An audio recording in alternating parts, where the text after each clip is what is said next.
go, let's go, let's go.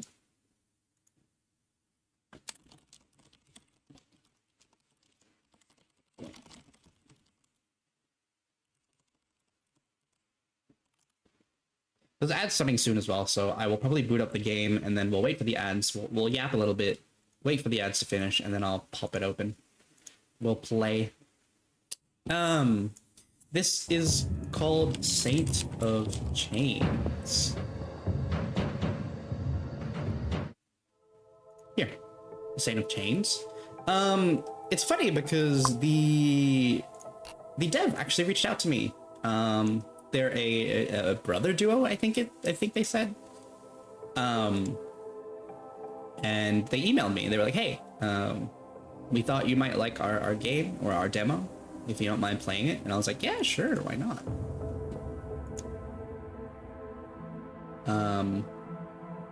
I can give it a go. It looks interesting.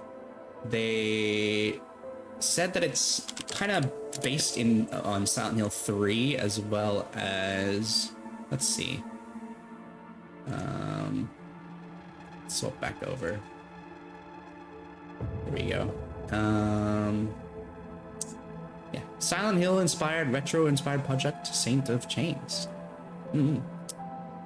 Psychological FPS that mixes the atmosphere of Silent Hill 3 with the combat of Condemned. I'm not really sure what Condemned is. I think it's actually gotten a release, an early release. Condemned. I don't actually know. Anyway, we'll find out what that entails, I guess. That was sweet of them? Yeah, it is sweet of them. Condemned Criminal Origins? Oh, really? Is that what it might be? Is that the one that's like Butcher's Creek, or, well, what Butcher's Creek was based off of? That'll be fun if so. Because I really liked Butcher's Creek. And I think it was, oh god, who was it? It was Bug. It was Bug VT, actually, that was like, hey, if you like Butcher's Creek, you should try Condemned. It might be that one. Might be. It was just released as just Condemned in Europe. Let's see. Condemned. But yeah, there have been people that have like reached out to me.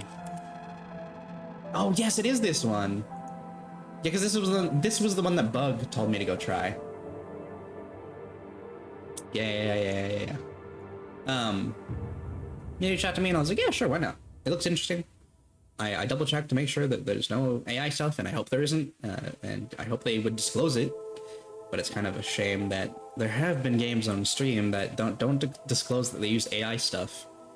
For example, like I remember watching Galmuth play Saboris or whatever, and they definitely had AI stuff in it, and they didn't disclose it on Steam, sadly. But I don't know. It looks like a passion project, so I hope it's not got that stuff in it. But yeah, we'll play this. We'll start playing this after the ads. So if you go to the ads, don't worry. I will AFK for a little bit, and we will hop back and play this. But it looks fun. I'm excited to hop into it just because like I only very briefly glimpsed at it earlier. Well, like when they emailed me, and I was like, yeah, that looks fun enough. Let's see.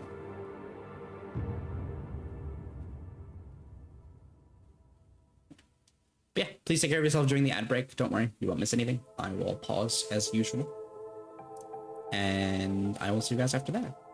I'm just gonna take a bit of time for myself to just vibe, I guess, during the ad break. I'll still be here. I'll be reading chat if there is anything in chat, but I'll do like a quick cleanse, I guess. Just release the stress, only to be stressed again. Alrighty.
Ooh, are any of you guys getting anything on the Steam sale? There are so many like horror games and I'm just like, oh, I want to grab all of them, but I can't, you know? Just in lieu of just, you know, am I gonna save money?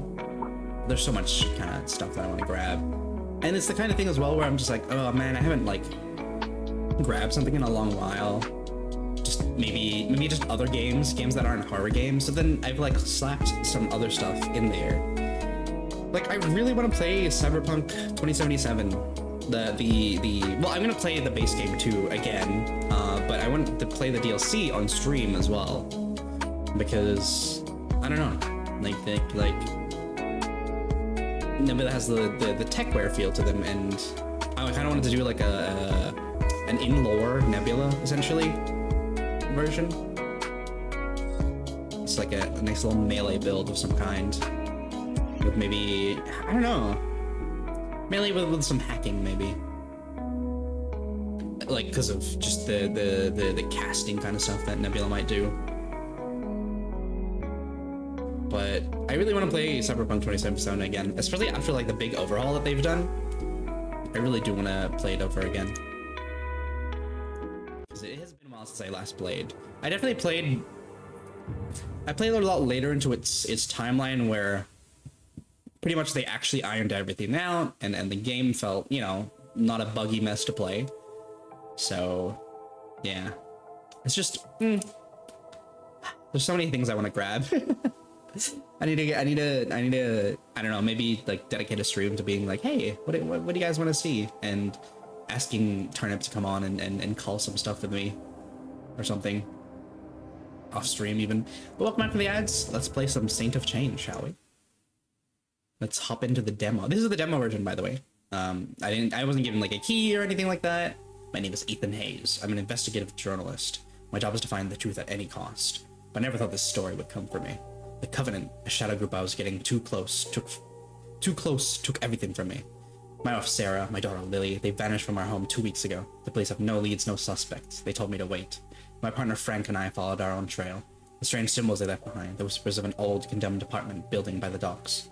They're in that building. I can feel it, and I'll do everything to get my family back.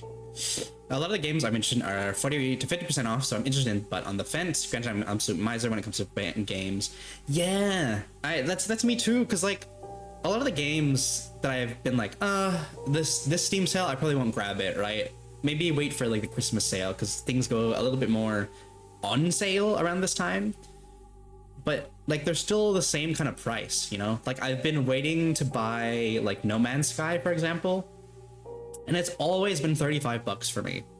Always. Because I want to try and play that with Rin, and if she doesn't end up liking it like she says she probably won't, I don't mind playing that kind of by myself as well. And there's other games that we kind of want to grab in that way. And it's just, that's the same with the Cyberpunk 2077 DLC, right? Like, I don't quite have... Like, it never goes on sale for more than 50% off. And I still don't really think that that's... Because it's like 30 bucks for me. And, like, that's... It's not really that much, I will admit, and it's a good sale, but, like... I don't know. There's still stuff I need to get through my backlog, as well as, like, just other horror games I would rather buy and play. 35 bucks. Also, me, I'll spend 35 on food delivery because I don't want to cook. It's different. Like, I know that you get more hours out of a game, technically, but like food for me, I never argue with myself when it comes to food because I'm just like, I love food. But with games, like, it's like logically you should pick the game more than the food because it'll last you a much longer. But I also do that. I also just, I'm like, steak for this much? It doesn't count because it's a necessity, not a luxury. Exactly, yeah. And I feel like that's kind of what Happy was saying in the sense of it's takeout rather than having to cook kind of deal. But like, I always just spoil myself because like my purchases when it comes to food are what is it called? It's luxury. It's luxury spending when it comes to food rather than necessity. Because like when I order something out, or when I'm out and I buy something, I'm buying like dessert. I'm buying drinks. I'm buying like not alcoholic drinks, but like drinks that are like way too expensive Like, I don't know if you guys saw the fucking the $11.30 smoothie that I got, and they gave me like half a glass.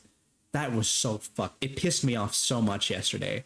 I think I was so angry, and it's like I wasn't gonna sit there and yell. Not me yell. I wouldn't yell at anyone. In a fucking a setting. What is it, like a worker setting at all? But holy crap, holy moly! When she set down the drink in front of me, I looked at it. I looked at her. I looked at it again. And I was like, "Thank you." And it's not her fault. It's the business. It's the business practices fault. But oh my god, I'm not over it. I'm still not over it. I sent it, like, when I was eating, I sent it to Rin. I sent it to another friend. I was like, look at this shit, man. I hate that place. I hate it because like they didn't give me the ramen that I got was so small. It was so small, and it was like a few dollars more than that drink. It was so crazy. And my dad ordered a beef don, a Wagyu beef don, and you can see in the photo that they didn't even bother covering the rest of the plate. Like, the least they could have done is to make it look fuller would be to add more vegetables, right? and skimp on the beef, but no, they didn't even do that. It was fucked. It was so fucked up. And then, like, my mom's meal, the udon with the tempura, that was decently sized and well portioned. But oh my god. I hate that place. I'm never going back.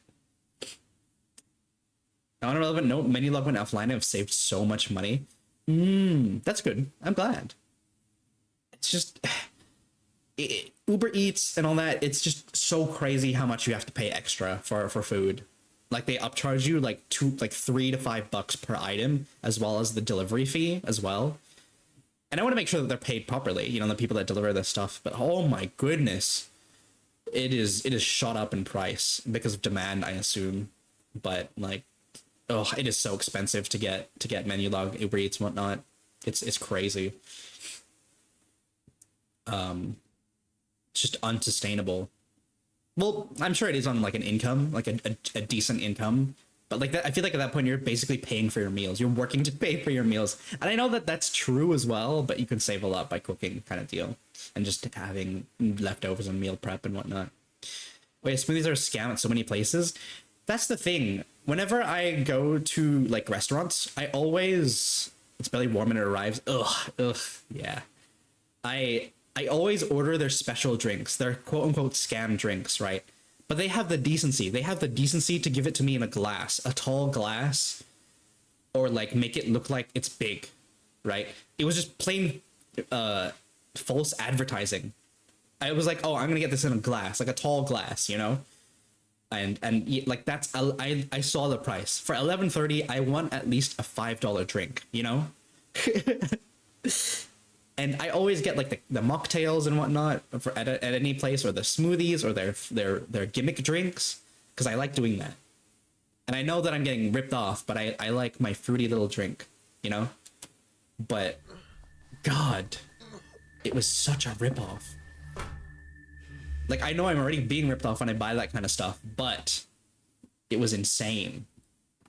Who's asked to move? Look for clues regarding your wife and child's whereabouts. All right. Okay, not telling me I have a flashlight, but since I play a lot of horror games, I press F, just in case. I really love the style of this game so far, though. It's really, really well done. Like they said they were going for a retro feel, and I think they've done it really well. What is that? What's down there? Oh, okay. What is that? What does that say? What is that? I can't read those. That's okay. That's spooky. That's very spooky. So I'm like being pretty critical of like what's they put on the, hey, what's up guys, it's me, most critical. Whatever they put on the paintings because I'm just like, I kind of want to suss it out first to make sure it's not what like I'm hoping. But again, this really just looks like something where they've done it all themselves, which is nice. The broken knob. It should have been there to protect it. It should have been here to protect them. Now the knob is broken. A gentle hand can't fix what's already torn. The pipe in the closet understands. It's locked. I need a key to open it. Okay. Oh, pipe.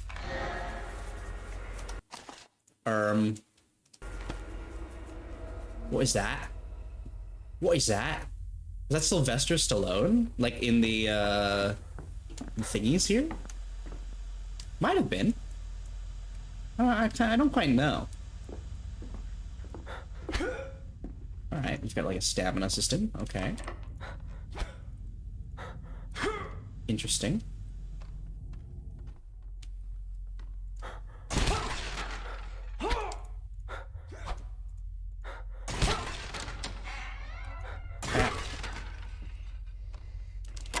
Oh, I hear somebody breathing. What was that? I heard somebody breathing in there, man. Spooky. I better avoid that. Yeah. Yeah, that, okay, whoever's breathing is in there. Okay. Oh. Oh, Jesus.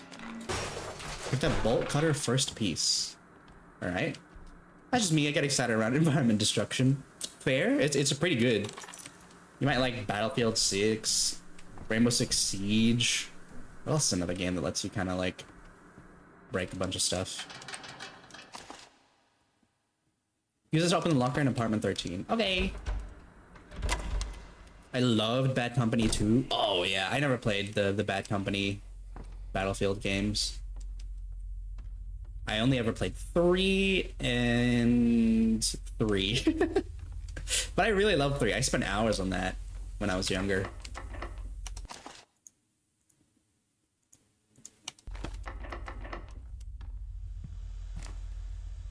Dead Island 2 is 90% off for $7. Might grab that. That's a pretty good one. That's a pretty good deal. Wait, Dead Island 2, is there 3 now? Is the latest one 3? The one that like came out 2 to 3 years ago? Or is that Dead Island 2? Because if it's $7, live the goofy ass story of the first Bad Company game. What was the story? I really love the multiplayer of Battlefield 3. It's probably like, I was really good at piloting helicopters. Planes not so much, but I could fly them pretty decently. But I was pretty good at flying helis. No, 2 out a couple of years ago. Okay, yeah, if that's $7, I'm putting that on in my cart actually, if that's the case.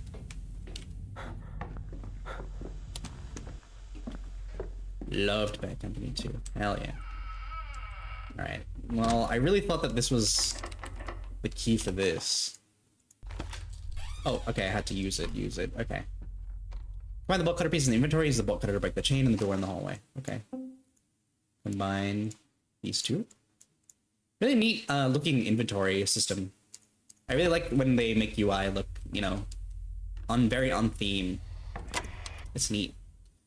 How to make good snipe pilots out of snipe pilots off of the heli cockpit. Oh my goodness.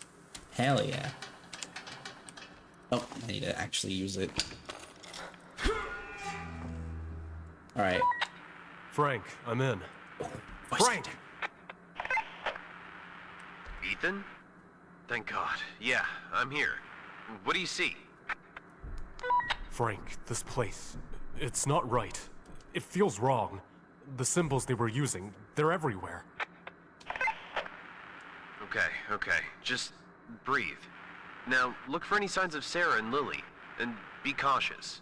Talk to me when you can. Creeps me out.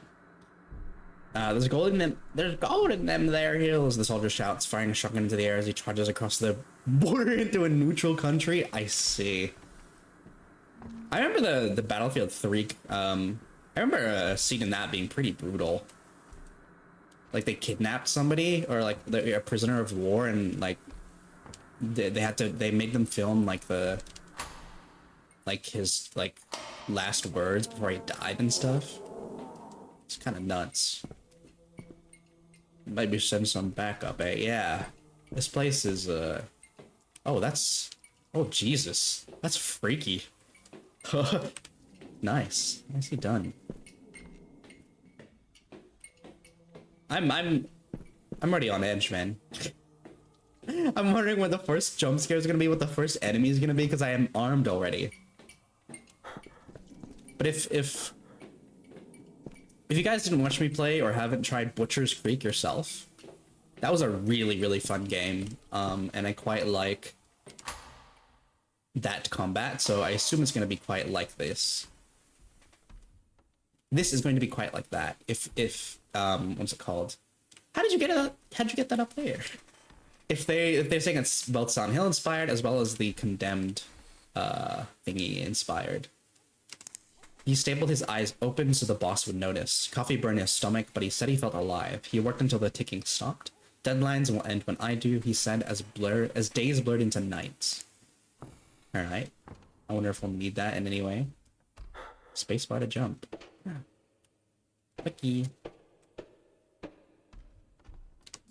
Neighbor took my key again. Said I don't deserve to lock my own door. Said I don't deserve to protect my family. I have a lot to answer for. Well... You're locking it perfectly fine. What, you good, dude? There's a guy over there. Hey, man. How's it going? Password forgotten 82. Okay. Gross. What was that? Hello? Who was that? Who's in here? I'll kill you. I hear someone breathing. I hear someone else breathing. I hear someone breathing. Where are you?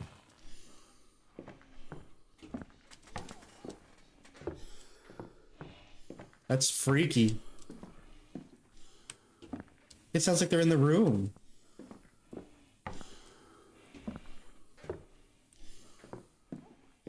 Okay. Oh, I don't know what the freaking username is. PP. Forgotten 82.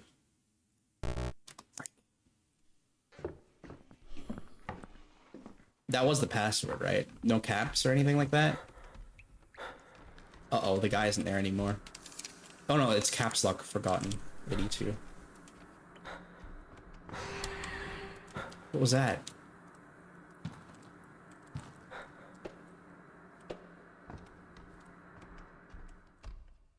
Alrighty. It was actually caps lock forgotten 82, and then user. Let's try that. Frick.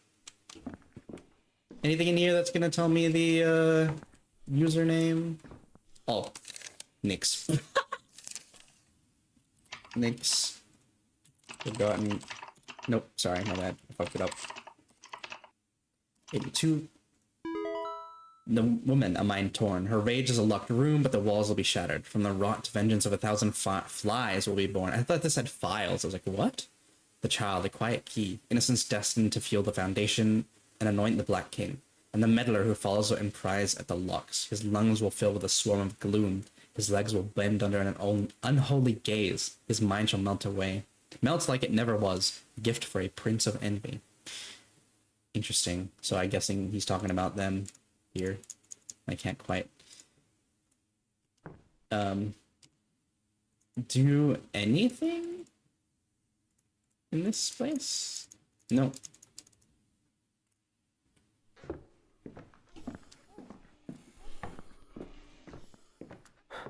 Is there anything else that I need to do here? Or do I walk out and I'm gonna get jump scared or something? Whoa, hello. Excuse me. Ow. I see. Okay. Whew. Alrighty then. Hello. Thanks for the jump scare. Apartment 8 key. Alrighty. Yep, this is apartment 8. Oopsies. Let me use the key.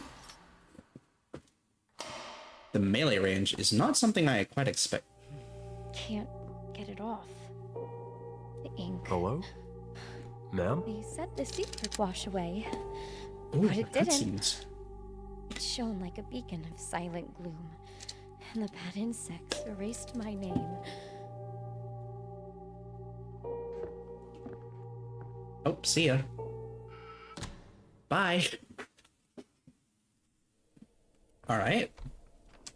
I was like, surely the demo doesn't end there, right? Because it faded to black, and I was like, wow, okay.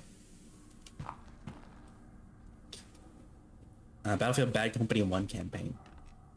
You gain 25 health. Okay. Ooh, an axe. Can I equip that? Ooh! Neat. These don't seem like they have durability either. Thankfully. For some reason, right-clicking zooms in. With the melee weapon? What was that? I'll kill you. I got an axe now. I'll do it.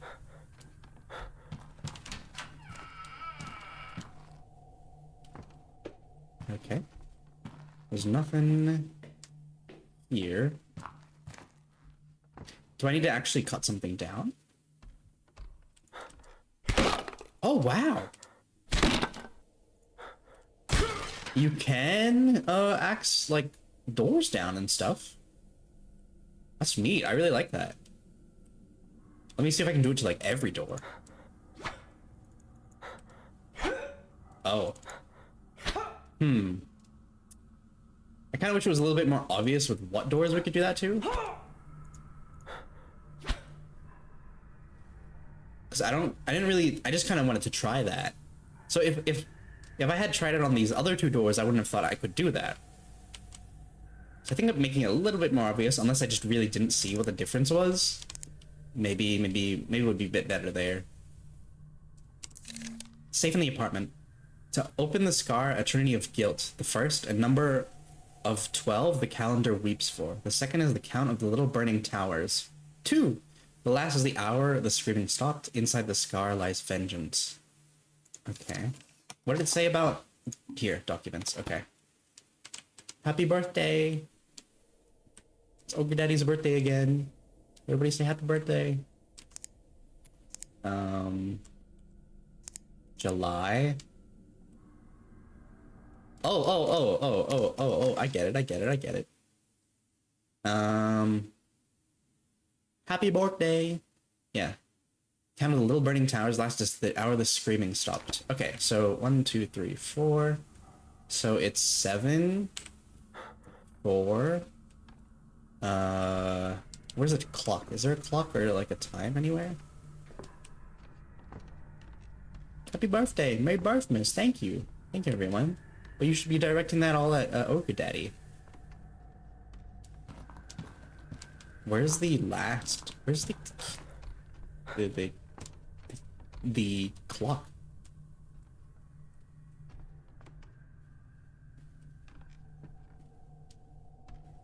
Also, wait, shit. Is it like 4 candles here plus these ones around the room? Oh, here. This is the clock. Wait. Sorry. What is that, 8? No, it's 3. No, it's 2. Wait, this clock doesn't make sense. It's 2, right? I'm guessing, because this is the smaller one. That's the minute hand. This is the hour hand. That's pointing at 2. And what was it again? The first number of 12 pounds. So 7, and then the second is the count of the little burning towers. Does it count again? Does it count these? 1, 2, 3, 4, 5, 6, 7. So 7, 7, 2? Looks like 2, but that's funky. Yeah, it does. It does look like it's 2. 7, 7, 2? And if not, then we try 742. 772. 742. Nice. The balcony key. Let's use this. We have 6 bullets. Is that a deagle? I don't know if we should have a deagle. Well, or is it just like a normal handgun? Normal, like, 9mm. I don't know why, but it looks like a deagle to me. I guess maybe the deagle would be fatter than this. But... oh.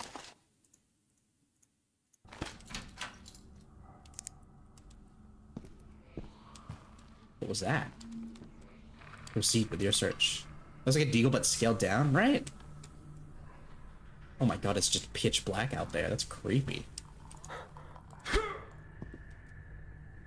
What the? Baby's first 50 cal. Can you pour me one too, please? That's cute. It's real cute. Oh, fucking Christ, where did you come from? Jesus. Oh god, I'm stuck here. I'm stuck here. Well, this is the guy. That's the guy on the cover. What are they doing here? Some sick stuff. Hope I didn't miss anything. Did you make a smaller gun called a baby eagle? Really? Ethan, are you okay? I'm good. I haven't met any cultists yet, but there are things. Twisted. They don't look human. Things? Ethan, what are you talking about? Listen to me. Don't go looking for a fight. Look for clues where Sarah and Lily are and get out of there ASAP. I can't. Just found they're taking them to the basement. Gotta reach these lunatics before they do something to my family.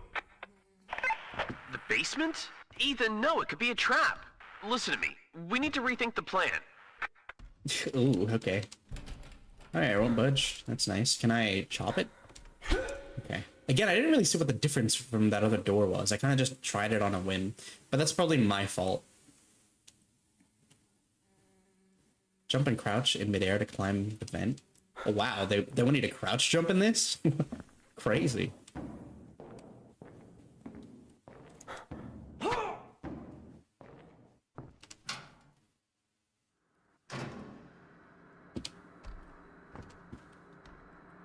But it's interesting so far. I'm glad that there's like real ass voice acting too. And it's pretty good. It's neat. Nope. I'm gonna try it on like every door just in case now, to be honest. But what the fuck is that? Yo, why is that? Yo, why is that thing bulging?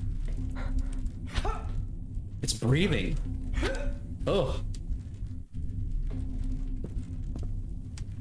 It just ends here? Okay.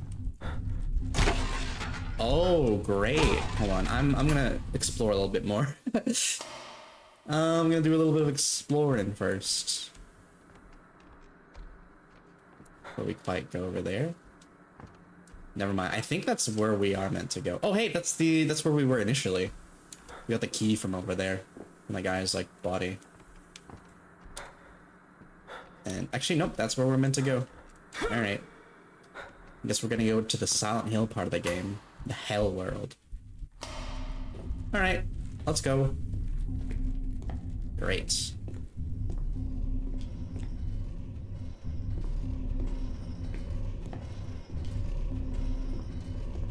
Ugh. I don't think I have claustrophobia, but I feel like it would kind of make most people feel uncomfortable if they were to have to crawl through a space like that. Oh, I wanted My Little Pony World. Why do we always get the Hell World? Nope. Some people would argue that that is hell for them. Ugh, bug. Oh. Oh, Jesus. Gold bar, alright. I don't want to pick that up just yet. Yeah, put that in his face? That's what we gotta do here. What's this say? I fed the fire every day, called it ambition. At first it was promises of warmth, of brilliance, of gold. Then it screamed for more. The brighter it burned, the darker the walls became, until even my reflection was devoured. I thought myself rich, yet starved all the same. What I had, the fire wanted. What I loved, the fire took. The mouth never stops asking. Give it everything, coins, rings, promises, but it only screamed for more. It said gold would maybe silence it. When it's fed, the rope stopped trembling, and the way forward opens again. Okay.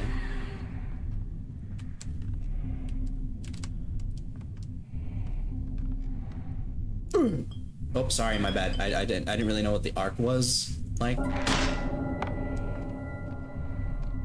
Is that it? Alright, sweet, enjoy. Picked up hallway door key. That is an interesting hallway door. Ooh. Hi Fox, welcome in. Hi Fox wife. Hello, hello. I hope you've had a good eat, shift, or day so far. Welcome in, welcome, welcome. Hi, hi. The hallway door? Whoa, fucking Christ. Just got off of work a bit ago. Alrighty, I hope you have a nice chill time. Well, as chill as you could, you know, with me playing a horror game in the background. But hello, hello, welcome in. Space wife. Yippee! Fox wife. Really relaxing and about to sip some soup. Ooh, what kind of soup are you drinking?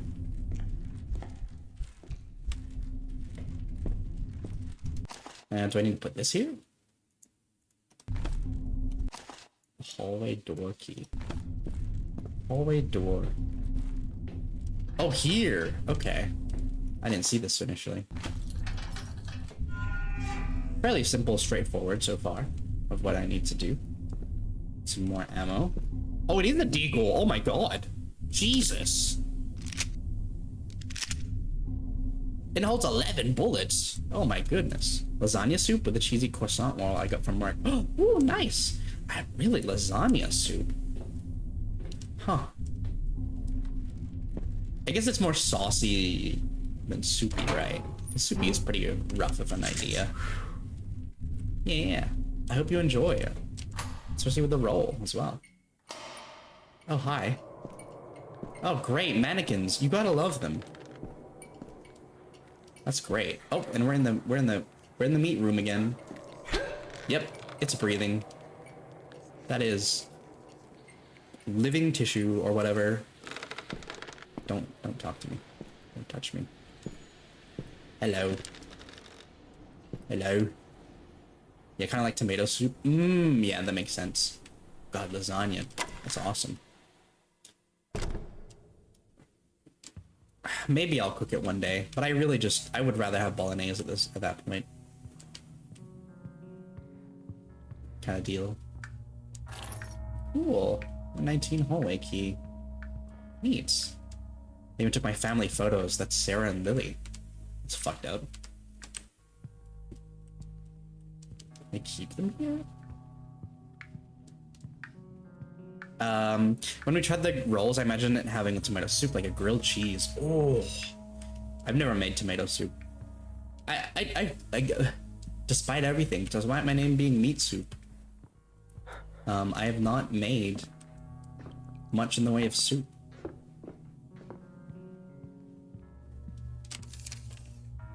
Hey you, dinner's in the fridge if you get back late. Lily drew a picture of us today. I asked her which one was you, and she pointed to the tall man in the coat sitting outside the house. She said, "That's Daddy, he's at work, just so you know." Listen, I know you have to work, I just wish sometimes that you're more with us than over there. Please try and be home for breakfast. Love, Sarah. Oh man, sorry dude. Various cases of Covenant's brutal murders and rituals. But yeah, I don't know, like making the bechamel for lasagna and then like layering it and then, you know, doing all that. And baking it feels so much work. I would much rather just buy lasagna, you know, like at restaurants or whatever, than making it myself. It's kind of like one of those kind of foods, and it's the same with laksa. I actually tried to make laksa though, like the real way, and oh my god, it is a process. it is a very long process, like making the sambal and stuff with like the ingredients they would usually use, and making it like getting the prawn stock. But the prawn stock's nice. It just kind of stinks up the place though. So. Yeah. Alrighty. I'm gonna plug my phone in. But it was nice. It's just, I think laksa was like the most involved I've ever done for cooking. And I don't know, I said I'd do ramen this year, and it still isn't too late, but it's pretty hot. Like, I want to like make ramen, but it's pretty hot. It's the problem. So I'm not really inclined to make it before the year ends. So maybe we'll lose that goal of mine. Kind of deal. Cute. Libby's drawings. Oh, that's fine. We can keep that bling. That's cute. What is this? Oh! Yep, we are in the Silent Hill world. We're in hell now. I wonder what's through that door. Oh my god! Hello! Oh, Jesus! Are you dead? Is that meant to be our daughter or the wife? Oh, Jesus. Oh, great.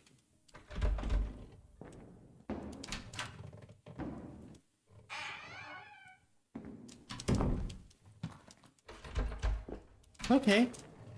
New Year's resolution, do a ramen. Yeah, it was on my New Year's resolution for this for this year. That's the problem. And I was like, oh, I'll do it around my birthday because it's like cold, right?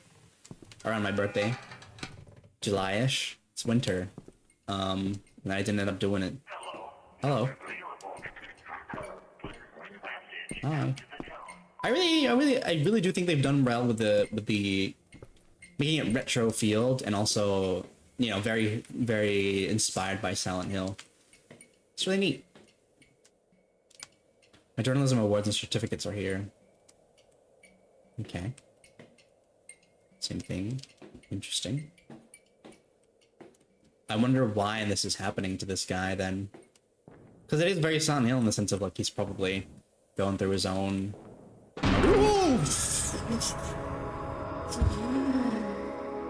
Okay. Alright. Fucking cow. That's great, you're recycling? Yeah. Jesus. Fine, I'll give you that scare, I guess. That was a... That was really short. I was honestly expecting a little bit more, but I think for what it was, I would be interested in playing through that and seeing what the story is like.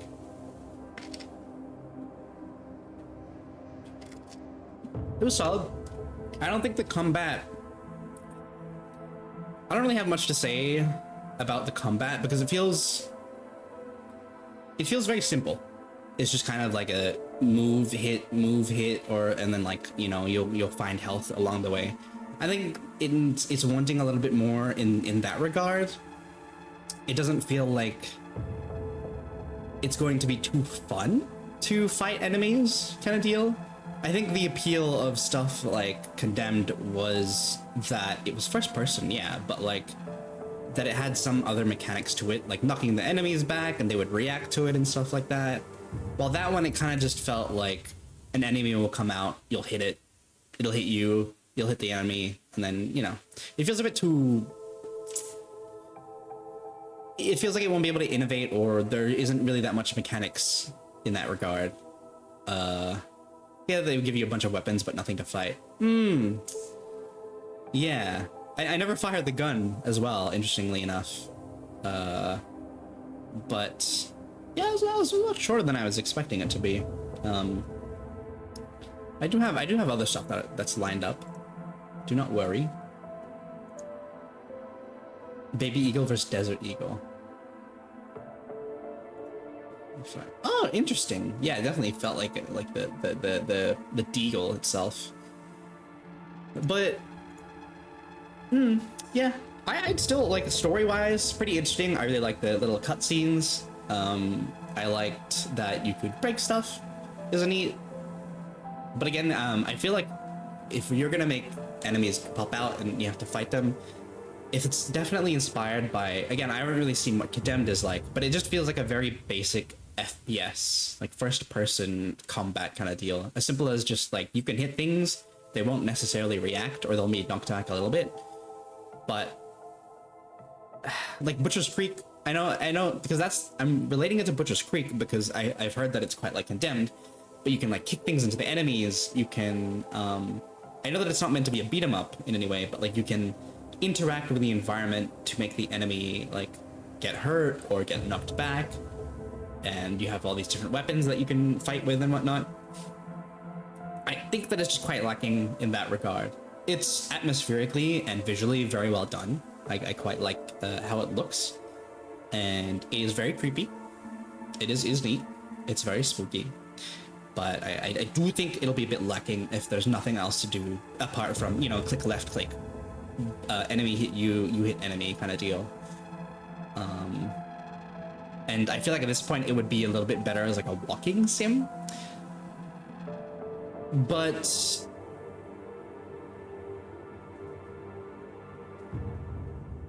I think it's, yeah, my only real critique is that I think it needs to be a little bit more interesting when it comes to the fighting part, especially if that's going to be a mainstay of the game kind of deal.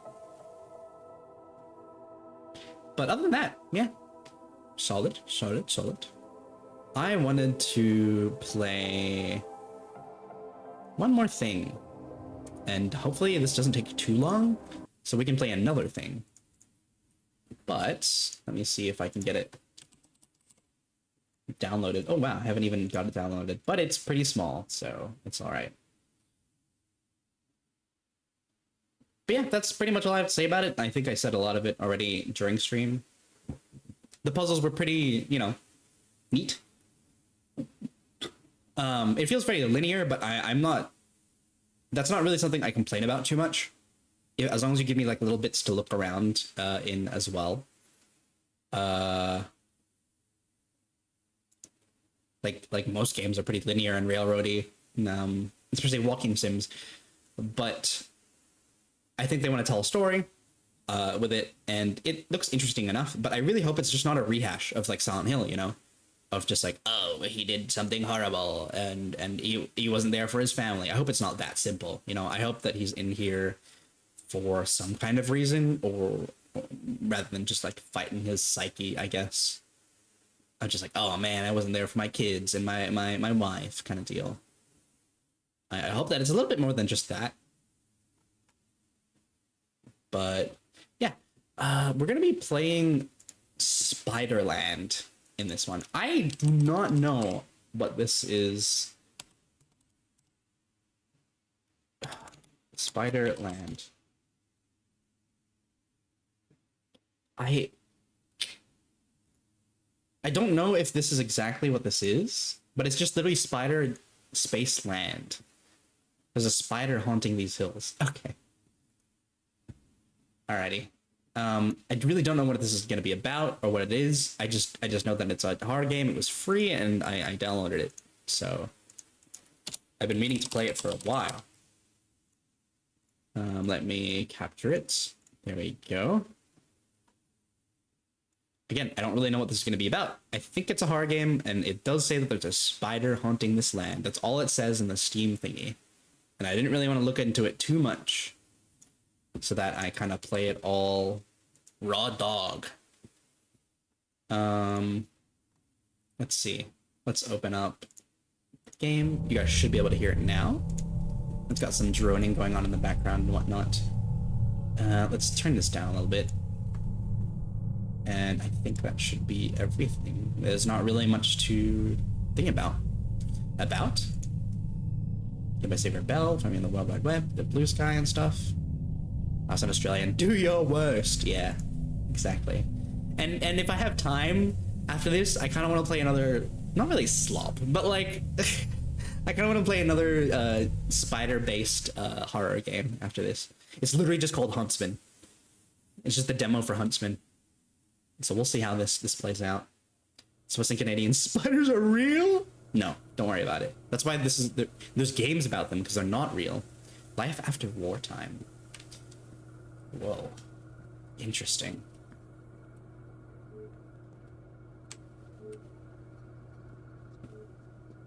What's up there? It's an attic. Or we're in like we look like we're inside like in a container, like a shipping container. We're being shipped. Where are we going? To Australia. Bunka Spider and Julie Woolley. You there? Hey. Everything okay? It's a tad chilly. At least you won't have bed bugs. You do? Mm-hmm. I have no fucking idea how to get rid of them. I'm tempted to head out and find the new mattress, but... But what? Bomb shelter. Post nuclear war and the spiders got big. Yeah, maybe. I don't like the cold. I also like being alive for the most part. Fair enough. Glad I have your approval. Where would I be without it? Dead? Fuck you. You seem out of sorts. The hell does that mean? On edge or anxious or both. I don't know. I'm just trying to start a conversation. Maybe I'm tired. Ever thought of that? Alright, if you're not gonna say what's up, I'll just piss off to bed. Good night. No, don't do that. Spill the beans, then. Fine, if you must know, I heard some voices through the vent a few hours ago. That's what's got me all fucked up. What kind of voices? Manly voices. Definitely weren't in a hurry. They hung around for over an hour. It's been silent since then. If you haven't heard them, they're probably gone then. I'll try and like do a different accent for her, maybe even. Or they're waiting for me to poke my head out so they can put a bullet through it. Possibly. Thanks for the reassurance. No problem, Queen. So, are you done? You're done being irritable? We are an asshole. Yes. Have you been out lately? Not even 5 minutes ago. Huh? How's it looking up there? Bleak as ever. Smells like smoke. No one was around at least. Didn't have to scurry about like a rat. How's that even possible? You're in the middle of suburbia, yet you never run into trouble. Meanwhile, I'm out on the farm in bumfuck nowhere, seemingly surrounded by nutters who want to eat me or rape me or both. I thought we were the nutters. Maybe you are, but I'm just a helpless little lady. Shame I don't have a gun. The Americans had that part figured out. Well, I guess that... Well, guess what I found while I was outside? A gun? Fuck off, you did. A double-barreled shotgun. Details. I paid a visit to the neighbor. He wasn't using it anymore, so I thought, why the hell not? If I don't take it, someone else will. Any shells with it? Just the one. Old mate used the other shell on himself. Couldn't be bothered with the whole survival thing anymore. That's grim. Was it recent? Blood was dry, so maybe not. Oh, my computer's gonna lag in a little bit. Just giving you a heads up. Once my OBS starts, shows me a certain sign, it means my computer is soon to lag. Blood was... I'm no coroner. What did he look like? Was his head still there? Not exactly. After a shotgun blast, yeah. Don't be so cagey. Top half of his head was missing, bottom half was very normal looking, almost like a saw blade cut it in half. He still had his beard and bottom teeth. Really not what I was expecting, to be honest. Nasty. Does that satisfy you? Not really. You're very sterile in your descriptions. I need entertainment, not facts. Entertain me or else. How? By lying? What difference does it make? It's not like I really know you. Right, I could be a murderer. Could even be a cannibal. You wouldn't know. Yes, cannibalism. That's what I want to hear about. I was joking. Don't kid yourself. You've always been into my meat. I don't like this. I bet you. I bet you taste good. I'll bet otherwise. I'd probably taste like cigarettes. That's not very erotic. Gross. Come on, roleplay with me. Get in the zone. Roleplay? Is that where this cannibal talk was leading? I just said you tasted good because it was funny. Read the room, dude. Sorry, I'll do better next time. Whatever, maybe we'll try again next week. Cannibal roleplay is off the table today. So, anything else you want to talk about before we go our separate ways? What are your plans now for the afternoon? Sleep. Going back out tonight. What? Why? Filling up on water. Nighttime is the best time to do it. But weren't you just out there? Why twice in one day? Can't spend all my time in this shoebox. Alright, I think living is cool, but you do you. Ping me when you get back. Done. Good night, good luck, don't do anything I wouldn't do, don't eat anyone either, that'd be bad. Connection severed. Pass the time with your faraway friend. Okay. Where are we? I don't know where that is. A red light in the night sky. Oh, there's Australia.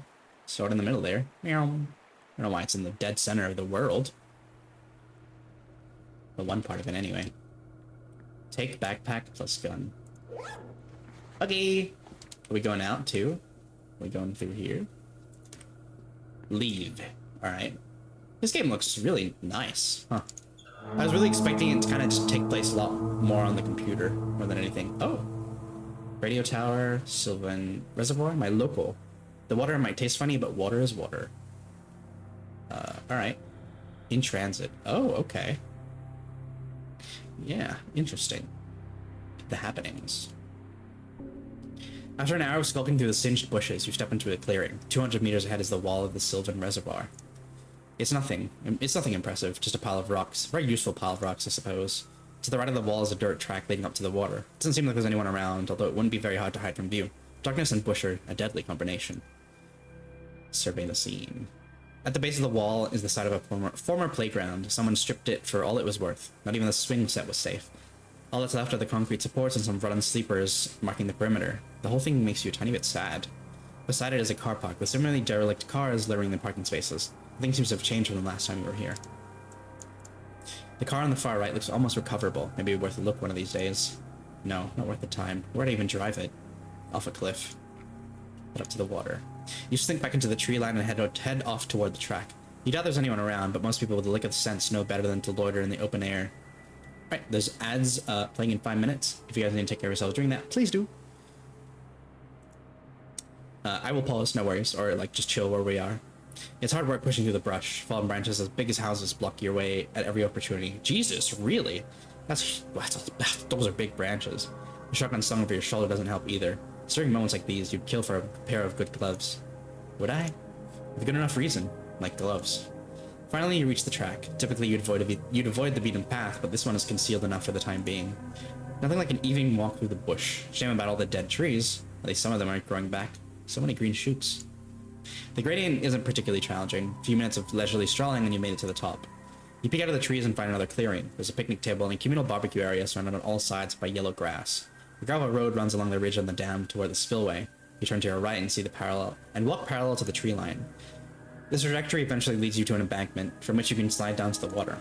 It's a precarious journey. The ledge is far steeper than you were expecting. You lower yourself to the ground and try to shimmy down, but quickly lose your grip and slide the remaining 10 meters on your stomach. Ugh! At the bottom, you mutter various profanities and get to your feet and take a deep breath.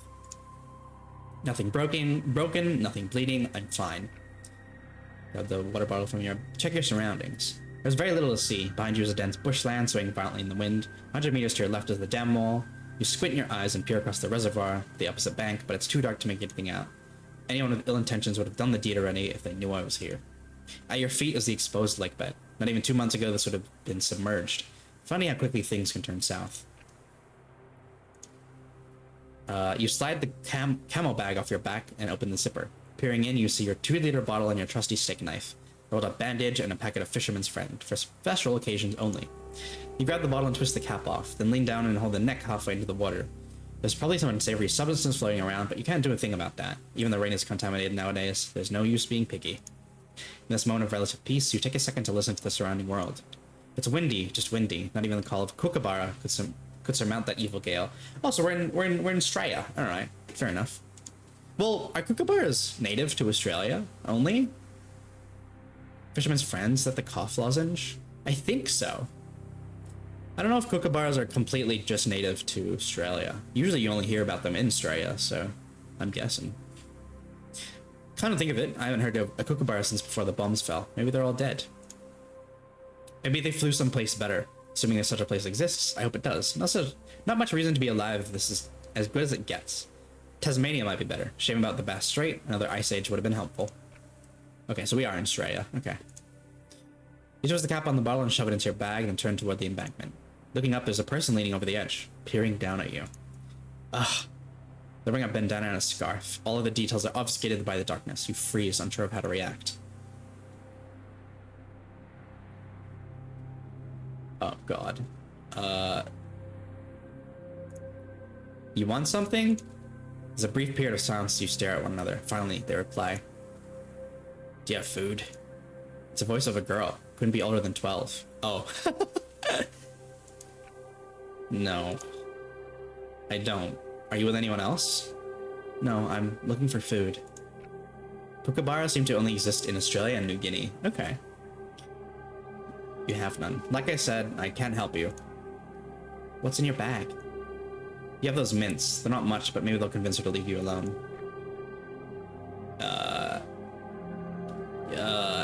Sure. Take the mints, man. It's just mints. Look, I've got some mints, but they're not exactly food. They won't do you any good. Good president to Australia and New Guinea. Yeah, okay. Okay. She's accepting that offer. You pull the bag off your back and grab the fisherman's friend's mints and throw them up the embankment. She holds her hand out and catches them. Thanks, dude. And with that, she disappears back into the bush from whence she came. Fucking hell, how could I freeze up like that? If she wasn't a kid, I'd be dead now. Fuck. You take a deep breath and compose yourself. I didn't waste my shotgun shell at the very least. You wait a few more minutes just to make sure the girl's a reasonable distance away, then run back up the embankment and heave yourself over the lip. Once on flat ground, you follow the edge of the tree line back toward a dam wall. The wind has reached a cacophonous volume. At the dam wall, you look down to the clearing in the valley below. Nothing is out of the ordinary. The only difference is a thin mist encasing the ground. That means the sun is coming up soon. You can still swing by the radio tower. I've got time. What's at the radio tower, though? I wonder where in Australia we are. You spend some time debating on whether or not to visit the radio tower. The clouds obscuring the horizon are a worrying shade of red, the kind of red that symbolizes something. There's ads starting in about 30 seconds, so please take care of yourselves during that, if you want. I will go piss girl, and I don't know how much tea I've got left, so maybe refill on water instead as well after that. Ow! Thank you, Fox, for the 10 suns. Thank you. There's no red in the night. Still, it was too good an opportunity to pass up. The radio tower offers the best vantage point in the entire city. Knowledge is power, as they say. Hydration is important in hot climates. It sure is. It sure is. Boy, is it hot over here. Alright, there's the ads. We'll be right back. No worries. We'll go piss girl.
I'm back.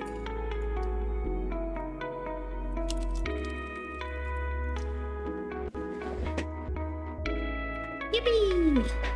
Nice. Some clover chips and a spam musubi. Musubi. Nice. Alright. Alrighty. You charge on through the bush and eventually reach a walking track. It's surprisingly well maintained, all things considered. Following it leads you to your destination. Nestled in its shadow are the remains of a chain link fence and utility building, formerly brick, now nothing but a concrete base. The tower itself stands tall and proud, untouched by the horrors of yore. A monument to the things we used to give a shit about. Television, music, radio, connection. If I squint hard enough, it almost looks like the Eiffel Tower. Wonder if that's still standing. Probably not. You shimmy through a hole in the perimeter fence and head toward the ladder hanging down from the side of the tower. The bottom rung is suspended 2 meters off the ground, meaning you'll have to pull yourself up. Fuck that. You slip your bag and shotgun off your shoulders, then shove them under a tin sheet lying beside a pile of bricks. Much better. With the extra weight gone, you jump and grab the rung, then heave both feet up and use them to leverage the rest of your slender body skyward. Surprisingly easy, all things considered. Hiking every day does wonders for the hamstrings. The journey to the top floor is one of little intrigue. The only sounds to be heard are the creaks of the tower as it sways in the wind. This might be more fun if I were afraid of heights. Everything is more fun when you're afraid. That's true. It is fun to play horror games because I get scared. Eventually you reach the top. All that's there is a long neglected platform as well as a torn bedsheet flying from one of the tower's supports. Smeared across it is a hastily painted message reading, "Please don't." Shame the ICBMs couldn't read. Despite its gross naivety, something about that white sheet waving tirelessly in the wind moves you. It's dumb, but it's also human. I wonder if they stopped to enjoy the view while they were up here. Probably not. You're not like them. You came here exclusively for the view and what a view is. When a view it is, you can see what feels like the entire state of Victoria. Oh yes, we're in the south. So then part of the right side of Australia. Especially since they mentioned walking to Tassie. The full moon even came out from behind a cloud right on cue. Because it's all about me. Let's look north. You spin around and look inland. There's not much out there. The suburbs peter out and dissolve into grass and low-lying hills. Making the boundaries of the suburban sprawl is Lilydale. You can just barely make out the train station adorned with a monolith of questionable taste. I always liked the monolith. Beats Baronia Station every day of the week. Shame they never got around to redeveloping Baronia. The atom bomb really threw a spanner in the works. They tend to do that. Look west. To the west is the great sprawl of Melbourne. What remains of it? What remains of it? Nobody can say. Scattered throughout the sea of abodes are lights, pockets full of life. Pockets of life. They sputter out on the approach to the CBD. You can't say for certain why that is, nor do you plan on heading that way to find out. It's ground zero, a giant crater. I know it is. Even on a clear day, you can't see the skyscrapers anymore. They're gone, blown to smithereens. Why do you want to blow in Australia? The most plausible explanation. I wish I'd been up here to see it with my own eyes. Great flash, silence, and then you just die. In a blaze of glory, but it's too late now. I missed my chance. You turn to face the southeastern suburbs. Mount Dandenong extends further out in that direction, skewering Belgrave and its surroundings. Peeking out from behind the mountains is the Eastern Interchange, a concrete monstrosity now reduced to nothing but a few pillars. Good. The world is better off without it. You spy a cluster of white lights near the base of the pillar. Of one pillar. White electrical lights? Maybe there's a settlement down there. Be a good place for it. You make a mental note. Potential visit for future excursions. Even further south is Port Phillip Bay. The moon reflects off the surface darkly into your retinas. Forgotten ships float in the harbor. Waiting. Waiting. I should swim out there and jumpstart one. See if I can't pilot it all the way to Tassie. Never hurts to dream. Look within. You close your eyes and listen to the wind.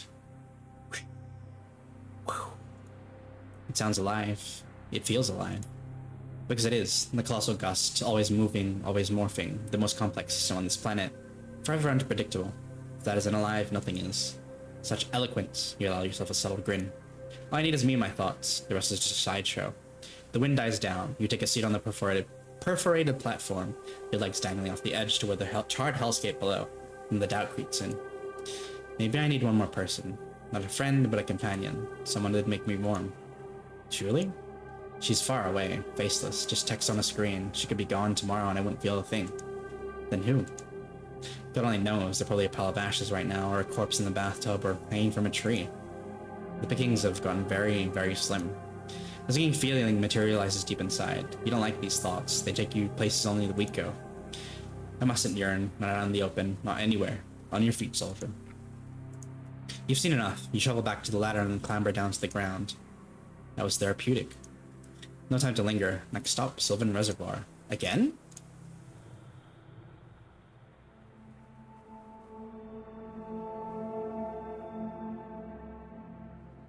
Boom. Dude, you're so crazy. Survived the first night.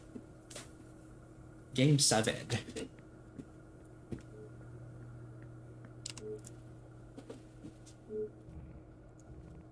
Are you back? Why are you awake? I'm always awake. Sounds unsustainable. Nothing in my life is sustainable. I've got 3 weeks of food left, even less water. Sleep is the least of my concerns. Sleep deprivation kills. Yeah, whatever. Was your late night walk a success? In a manner of speaking. Oh, in a manner, you say. How mysterious. Here's an idea. How about you fuck off with your vague bullshit? I want details, man. All the details. Everything went smoothly enough. Just had a little run-in with a local. What kind of local? The crazy kind? No, just a little girl. She wanted food. I gave her my packet of Fisherman's Friend, and she disappeared into the night. And she was all by herself? Jesus, she won't last long. Not much I can do about that. Did you at least point her in the right direction? No, I made up some bullshit up about a food warehouse down south so she'd leave me alone. Oh, I thought you might have at least tried to help her. Does it make a difference? She'll be dead sooner or later. I guess, I don't know. I probably shouldn't be trying to police your ethical decision making. You could be the most heinous, vile piece of shit and I'd still talk to you. Truthfully, I just crave human interaction. Morality be damned. That goes both ways.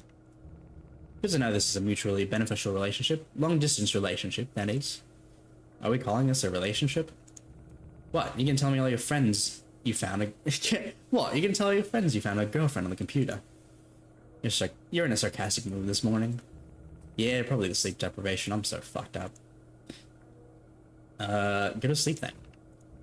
Okay, I will. Okay. Game saved.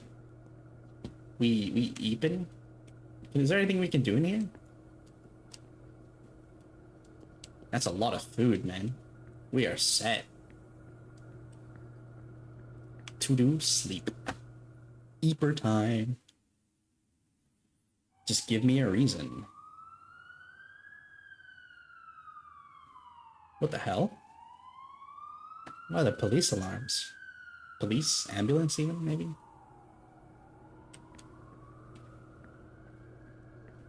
Take backpack and gun. Leave? Yeah. They found me! Oh no.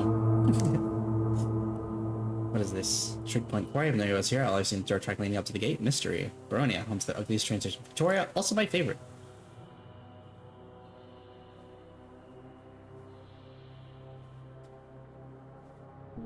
Goal Snoop. As you descend from the hills towards the suburbs, a chill runs down your spine. In the distance, the intersection of Dorset and Baronia Road lies. Cars litter the space, all burnt out and stripped for parts. One car seems to have been recently set alight, judging by the smoke emanating from the exposed engine block. Now would be a good time to retreat to the back streets. No point wandering about in the open. You turn left and head into a once sleepy residential area. The trees lining the road are gray and dead, save for a single towering eucalyptus. The house below it has all but collapsed under the weight of a dropped branch. For some reason, this mangled domicile has drawn your interest. You veer off the sidewalk and head up the front steps. There isn't a front door. You see the doorbell anyway, just to see what happens. You press the doorbell anyway, just to see what happens. Nothing happens. Inside, there's an air of despair. Empty bed frames, cupboards stripped bare. Somebody tried to light a fire from a stack of newspapers in the living room, but had no success. It must have been a very, very cold night if it came to that. Stepping into the bathroom, you find a half skeleton, half corpse floating in the bathtub. The right side of the person's face has been torn off, exposing the cranium below. Dead maggots float carefree in an unsavory mass of viscous sludge. Hold your nose to block the smell. They could have been my soulmate. Bronia? Fuck, we're in Dandenong. And now, yeah, we are. Curiously, the person is still wearing their clothes. You try to imagine the last moments of their life, but draw no conclusions. Whatever situation this poor soul found themselves in, the details will be lost to time. Stepping out of the bathroom and into the hallway, you see an open manhole into the roof. There aren't any ladders around, so you grab a chair from the dining table. It's just barely tall enough for you to peek your head in. The eucalyptus branch that crosses the roof lets in some moonlight, allowing you to look around without a flashlight. Someone has ripped out all the insulation. In the far back corner, a tawny frogmouth owl observes your actions with indifference. You wink at it and lower yourself from the manhole. That's about all there is to see. You walk back out the front door, feeling unmoved. The leaves on the eucalyptus rustle away in the wind. The broken zipper on your jacket jingles like a pair of keys. Maybe it's time to find a new jacket. Keep on moving. The street meanders a little further to the south, and then terminates on a cul-de-sac. From here, you take a narrow alley between the wooden fences west towards the train line. Once on the other side, you reach the fabled Belgrave line. The service road runs parallel to the tracks. You cross it and shimmy through a man-made hole in the chain-link fence, then slip off the concrete remaining wall into the trench where the tracks lie neglected. The localization is charming. It is. I assume it's written by, like, somebody who actually lives here kind of deal. Well, in Melbourne. I don't live in Melbourne. Or do I? To your left, the line runs up your hill, the hill toward Fern Tree Gully. To this right is Bronia Station, situated directly under the main intersection. As you turn and start in that direction, a car screeches in the distance. You hold your breath and listen for any more noises, but there's only silence. I haven't heard a car in forever. Weird. Trick of the wind, perhaps? After a moment of waiting, you resume your journey toward the station. Getting closer, you can begin to make out its details. Derelict waiting room, stained concrete walls, rusted benches, and cracked pavement. Also instantly familiar. Even the smell. The nuclear holocaust in this place didn't change one damn bit. They really built them to last in the 90s. You climb onto the platform and look around. Predictably, nothing out of the ordinary. People tend to avoid central locations like these. Guess there isn't much point in visiting a train station anymore, unless you really like the outdated architecture. At the top of the exit stairs is a customer service office. Somehow the glass is still intact. It's probably the only glass plane in Baronia that the shockwaves didn't smash. Beside the window was an opening ticking machine. This gets you worried. It wasn't like that last week. Someone must have been here recently. Why on earth would they be searching through a ticketing machine, though? Let's not linger. Despite the uneasy feeling, you ignore the machine and head through the door to the office. Someone was kind enough to tear out the lock many moons ago. Shame they didn't do the same for the PSO box next door. Left to see what got left in there. Maybe some pepper spray, maybe even a radio. Inside you find the office exactly as you left it. The ticket machine vandal didn't bother to look in there. Good. In here. Good. You place your backpack and shotgun on the ground and take a seat on the decrepit desk chair behind the ticketing window. Wind whistles through the concourse. Sounds like the cry of a dying animal. You take no notice of that fact. Instead, you listen out for anything unnatural. Gunshots, voices, cars. Those are things you'd like to know about. Just as it was earlier, there's nothing to be heard. Maybe that car sound really was a hallucination. Wouldn't be the first time it's happened. Once well and truly convinced of your isolation, you reach into your bag to grab that pocket of Fisherman's Friend reserved for special occasions. Suddenly, a realization. You give the mints to that girl in the reservoir. There'll be no Fisherman's Friend today. God fucking damn it. Why did I do that? Your mood is soured. This was supposed to be an occasion. Such is life. You sink into your chair and stare out the window longingly. Back in the day, you would have killed to be as free as you are right now. Nobody tell me how to live. No societal expectations, no bills or taxes, the whole world at my fingertips. And yet, you're still the same. You're still in the same suburb you've lived your entire life, running around the back streets like a frightened dog. They said I'd be stuck here forever if I didn't pull my finger out. How do they know? You try to laugh at the absurdity. Instead, you enter a violent coughing fit and spit out a glob of blood into your palm. That's new. Best not to dwell on it. Somebody could have heard me. Time to leave. You scoop up your bag and gun and head through the back door. Once out of the station premises, you find yourself in open air. The clouds have all but completely cleared. The moon illuminates the city. No flashlight needed. Now it's time to make a choice. Check the guitar shop you've been scoping out, or see if the bottle shop stash is still there. Night isn't long enough to do both. Bottle shop is a play. What use would I have for a guitar? I'll look at the guitar shop. Yeah, the bottle shop seems a lot more, you know... A bottle seems a lot more like, yeah, sure. Should probably go there, but I'm kind of curious about the guitar shop. You head off to the train station car park and end up in a side street. Turning right, you follow the footpath past the back entrance of a grocery store. Burnt out semi sits empty, backed into the loading dock. It reminded of the final hours, right when everyone knew it was all over. It was all but over. Collective psychosis. The supermarkets turn into mass graves. That's how it goes when you aren't prepared. The side road continues for another 100 meters, then terminates at an empty lot. You peel off and slip through a gap in the fence that leads you right back to the train line. You avoid walking out on the tracks again, and instead travel through the countless yards that back onto the line.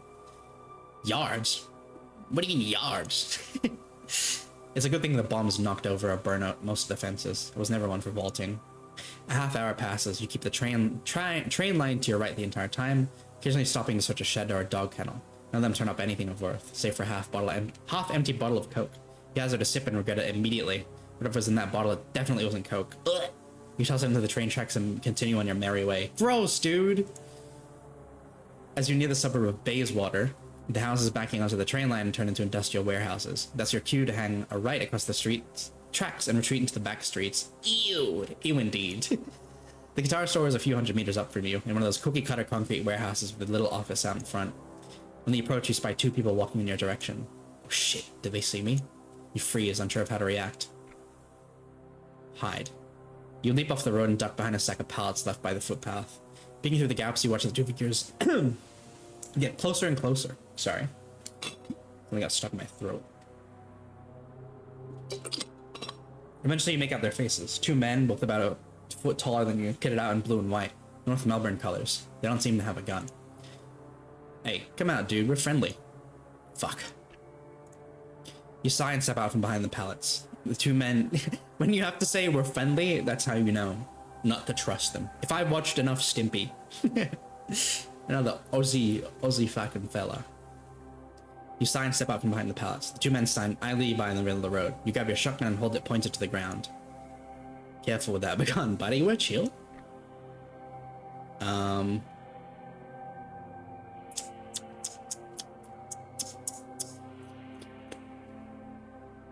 There's two of them, man. There's two of them. We're outnumbered. They could pull up a bunch of different shit. Don't worry about it. It's just a precaution. I'm not planning on using it. Sure. He seems friendly enough. His companion on the right is blank-faced. Maybe not completely there. A little late to be out wandering. You two going anywhere specific? Wandering. Not really. Just out looking. You know how it goes. Cool. Sure, just looking. Me too. You get a closer look at his face. It's a blatantly forced smile. His companion's blank stare is a little harder to read. I could take both of them, no problem. Is that shotgun loaded? Could be. Wouldn't be much use if it wasn't. Yeah, good point. I could put one in his head right now. It'd be easy. I'm Gabriel, by the way. This is Lay. He's not much of a talker. Pleasure. Hello, nice to meet you. You have a name?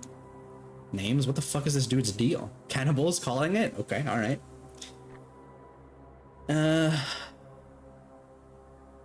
Doesn't matter? Not really important, is it? No, but I like names. Names are good. Looks extremely nervous. You notice his hands are shaking.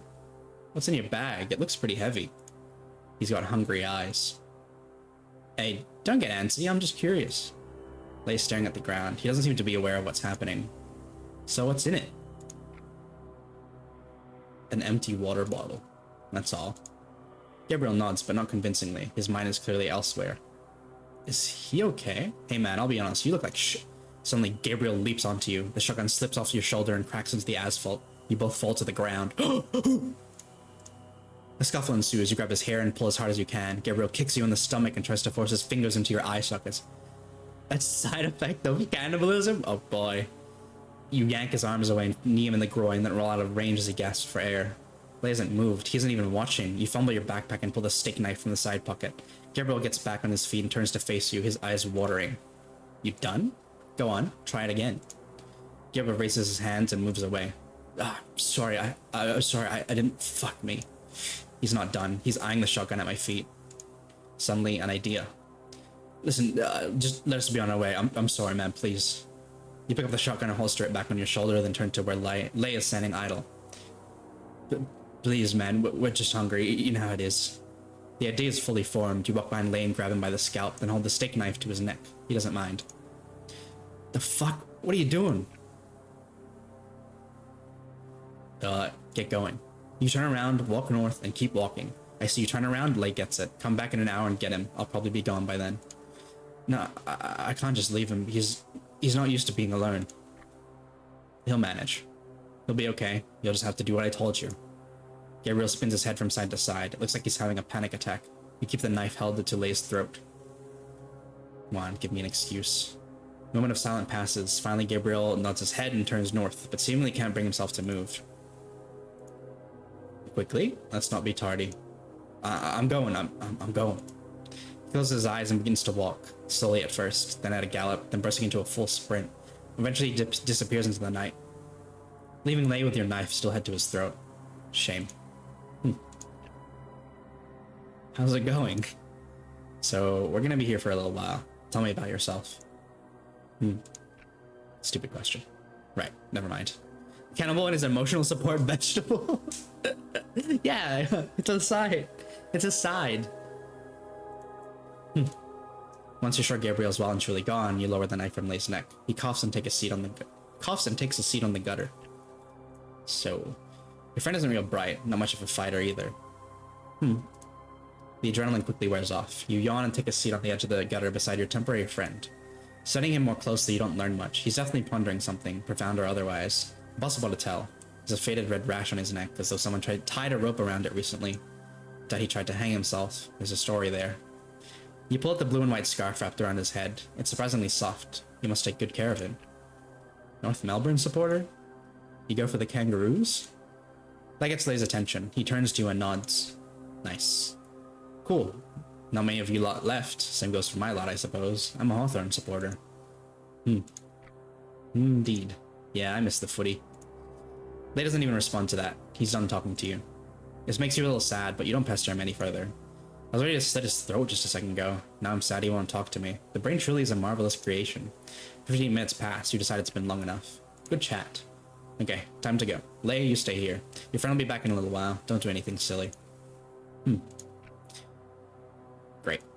Excellent. I'll be off then. Pleasure to meet you. Tell Gabriel I won't hold it against him. Just if you see me again, take a wide berth. Before you stand up, a thought occurs. What's in his pockets? Maybe something useful? You lean over and reach into the pocket of his tattered jacket. Let's see here. Nothing left in the right pocket, but in his left pocket you find a bobblehead figurine. It's a koala wearing a tuxedo. Looks handmade. Quaint. Lovely. Thanks, Lei. Stay cool. You heave yourself off the gutter and start walking south. The Guitar Star visit will have to be postponed to another day. The night is waning. A few hundred meters down the road, you hear an odd sound. Sobbing? Surely not. It's coming from behind. You turn around and see Lei where you left him. His head now buried in his hands. Oh man. He's not long for this world. Gabriel isn't either. Lord knows why I didn't just off the both of them. Maybe I should have. Despite this thought, you keep walking. Back at the train line, you feel exhausted. This was a very unproductive evening. All you managed to procure was a sore rib in that koala figure. You fucking took it from him? What the hell, man? Don't fret. Just make it home in one piece. There's always tomorrow. They called me crazy. They all burned. Me and my bunker remain. Minor threat. Meet another scavenger. Where did we put the bobblehead, man? Where is it? Where's the bobblehead? We might as well put it somewhere, you know? It's fucked up if we don't like put it near our crazy. Was crazy once. They put me in a rubber room.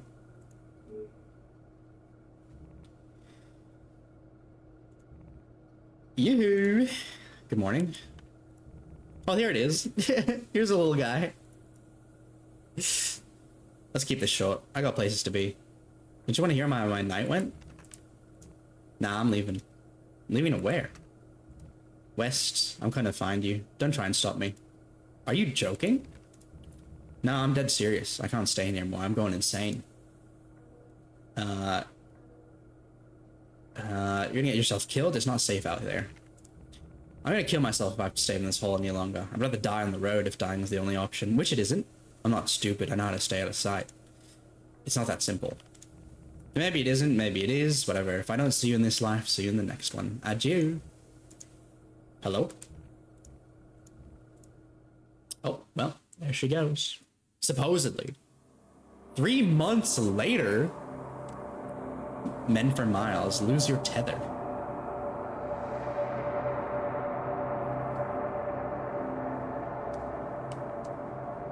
Ugh. Ugh.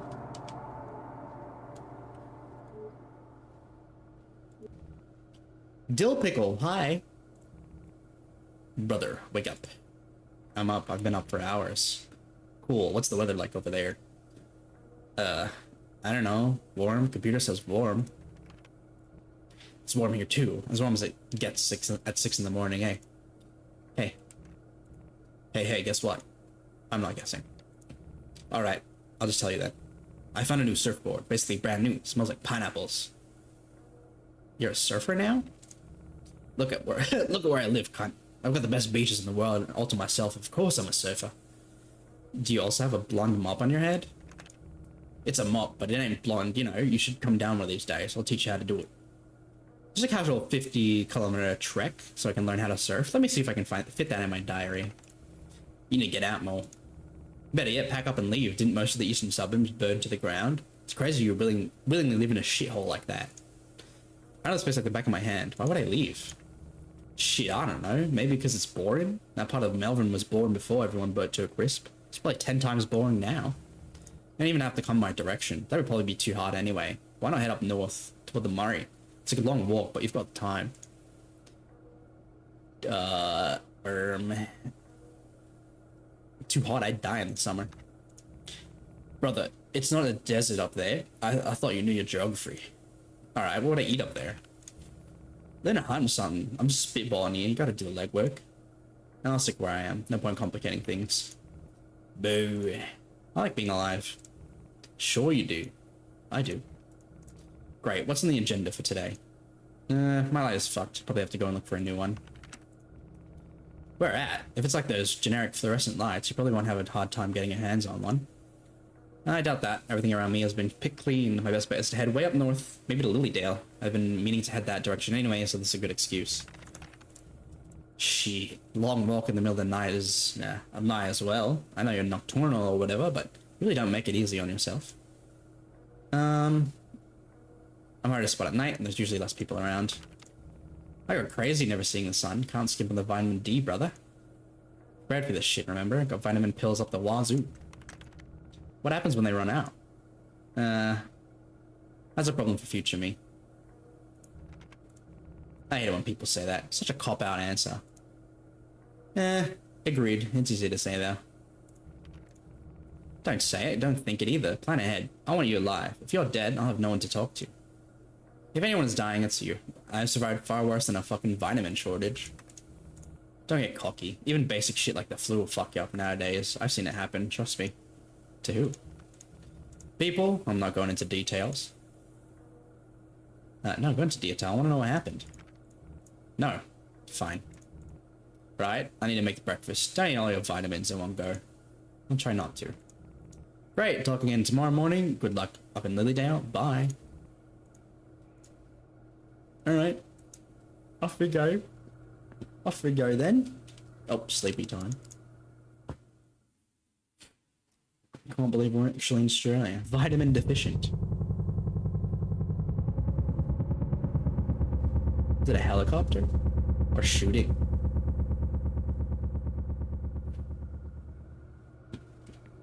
Alright. Yoink. And off we go.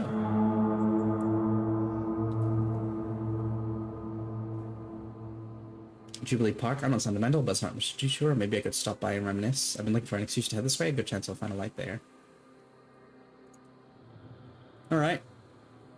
Let's go this way then. Jubilee Park. Not so many cans anymore? Yeah, I mean, it is 3 months in.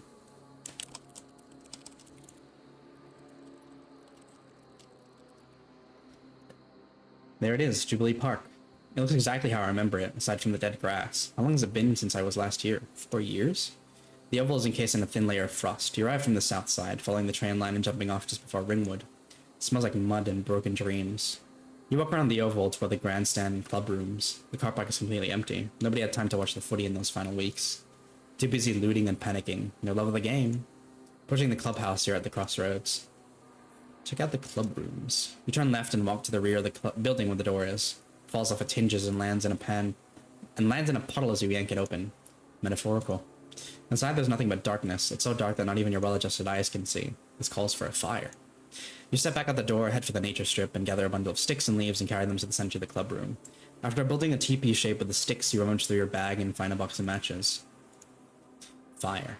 With one swift action, you ignite the match and hold it down to the leaves inside the bundle of sticks. It's dry enough that the flame takes hold instantly. Fuck, I'm good. A few minutes of cultivating later, and you've got yourself a real fire crackling. The clubroom walls are bathed in a warm orange glow. A rat scurries past your foot and out the now open door. Look around. Your first course of action is searching through the lockers. Most of them turn up nothing, although within locker number 9, you find not one, but 2 packs of cigarettes. Holy fuck. Holy fuck. I'm hyperventilating. Weak made, you return your spot to the fire and snatch a cigarette from the packet. This is the best day of my life.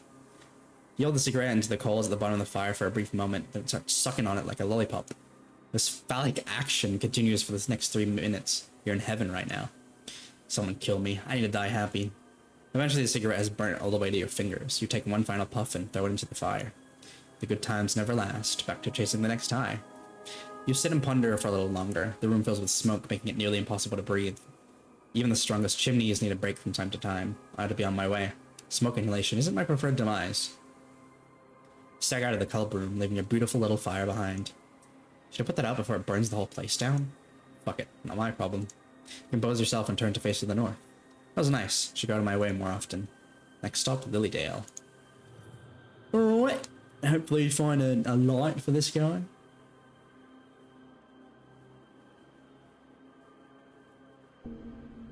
After Jubilee Park, you headed north into Ringwood and picked up the train line. Thank you, Metro Trains, for making navigating a breeze. This path leads you all the way to the land's namesake, Lilydale. As you round the last bend before the town appears, you come across a bizarre scene. A woman standing behind a foldable table right next to the train tracks. An electric lamp sits at her feet. You approach cautiously. The Holy Grail, make a sentimental detour. She eventually looks your way and waves. You wave back while simultaneously holding your shotgun in full view. Lip balm merchant. Come closer. What's the deal? Why? You gonna shank me? Don't be silly. I'm just an old... Oh, okay. Don't be silly. I'm just an old lady. Look at my table. You walk right up to the woman's table. She's dressed in a floral patterned jumpsuit, unlike anything you've seen. Before the bombs dropped. Even before the bombs dropped. Judging from the gray hair and wrinkles, she must be well over 60. Laid out on the table before her are countless sticks of lip balm. Every single flavor you could think of is available. Peruse as you please. What the fuck? Oh, and would you mind putting your gun away, please? She's harmless. Shotgun won't be necessary. You sling the firearm around your shoulder. Thank you, dear. Dear. She called me dear. So, are you interested in buying? Ooh, get me a cherry one? Who's playing footy? I don't know, especially at like that late. It's like, yeah, the bombs are gonna drop. Let's play some footy. I think people would still play it for like morale, right? Or just be like, one last game, yeah? One last fucking game before we all die, yeah? You look back at the table. There's so much to choose from. Cola, watermelon, coconut, honey, cough syrup? What is all this? I'll be honest, I'm a little confused. This feels like a weird dream or a trap. Where are you from? One last specky before the bombs drop. Yeah. Well, out of those, is there anything that you would like? I go towards cola for that one, for what's left. Not for you to know, dear. Okay, what brings you up this way then? I know you're from the south, seeing as you walked in from that direction. And my PC's gonna be lag a little bit. You came to find a new light. My light shit itself, so I came up here to find a new one. My logic was that this part of the city was probably less burnt. You'd be correct. It's very much not burnt. Good to hear. I'm a basic bitch. Probably go for the honey. Fair. That's good news. I guess I should be on my way then. No point wasting the night. But wait, you haven't bought anything yet. She motions down at her collection of lip balms. Look at the variety. How much? What are you expecting me to pay with? Whatever you like. A packet of cigarettes? We got 2, right? I found a packet of cigarettes at Jubilee Park. How many sticks will that get me? Oh, that's a precious commodity. How about 20 sticks? Deal. 20? I think that's a fair deal. Hag. You step a little closer to the table, now gripping the knife in your hip pocket. The woman smiles awkwardly, completely unaware of her impending doom. What? Just as you go to pull the knife, you hear the sound of rustling bushes behind you. Oh, here's some returning customers. She points over your shoulder. You release your grip on the knife and spin around to see 2 men walking up the hill. The one on the right is holding a spotlight. He shines it directly into your eyes, meaning you can't get a look at what they're carrying. Hey, boys. The spotlight is blinding. You cover your eyes with your forearm. Morning? Is it morning? I'd say so. 2:30. Irish accents. I can't do that, sorry. I can't do the Irish accents. I wish I could, though. The one holding the light finally points it at the ground. You can now see two men, both dressed in the same uniform. Cop get-ups. Fluoro yellow vests, navy blue pants and shirts, retroreflective tape running across their chests. Guns in their hips as well. Exquisite. Is this lad him? Potential customer, I would hope. This is booming. What's your name, son? Look at the man up and down. He's the tallest of the two and has a Kevlar vest on. Billy calls himself the leader, the bossman. You ain't gonna answer? You ain't gonna answer? No. Names aren't important. Okay, I'm Betty and this is Eowyn? See how easy that was? Cool. What's the get up for? Are you playing pretend cops? Pretend, he says. They both laugh. The sound is like nails on a chalkboard. Join in. You pretend to laugh along with the men. It's not really in your nature to try and fit in, but they both have guns, so... Laughter eventually subsides. You stop laughing a little too late, leaving the men staring at you curiously. Betty, I don't think he's for me. I don't think he's for me. Obviously. He stares at the shotgun on your shoulder. Bit primitive, don't you think? I'll be scared to shoot the thing. Might blow your fingers off. Owen? Can't believe we were about to kill the lip bomb. I know, right? What the fuck? Let's swap guns. Trade you for that pistol you have there. Yeah, I'll pass on that offer. I don't just take the shotgun for free. You don't respond. Just kidding you, mate. Fuck this cunt. If his buddy wasn't here, I'd have gouged his eyes out. Hey, him, this fella wasn't giving you any trouble before we came up here, was he? No, not at all. Good. He exhales through his nose loud enough that everyone present can hear. That's the down to business exhale. Now, let's do a little interrogating. I'm guessing you came up from the south. You up this way for any particular reason? I'm on the hunt for a new light. I had a feeling I'd find a new one up here. Word on the street was Lilydale was basically untouched. No fires or anything. New light? You planning on stealing one? Seriously? I don't get what you mean. You're making it sound like I'm not allowed to scavenge for supplies. Have I missed a memo? Maybe it's different up your way, but law and order are king in this part of the world. These uniforms we go aged for show. Oi, neither there's guns. He pulls the pistol and spins it around his index finger. Probably spent months practicing that. So if you're up here to steal, scavenge as you see it, you share luck. The job is to keep your sword in order or out of action, whichever's faster. Usually it's the latter. He went into his eyes just in case you didn't catch the implication. You did. So, you're undesirable, or are you gonna fall in line? The loose cannon's itching for a reason. Don't say anything stupid.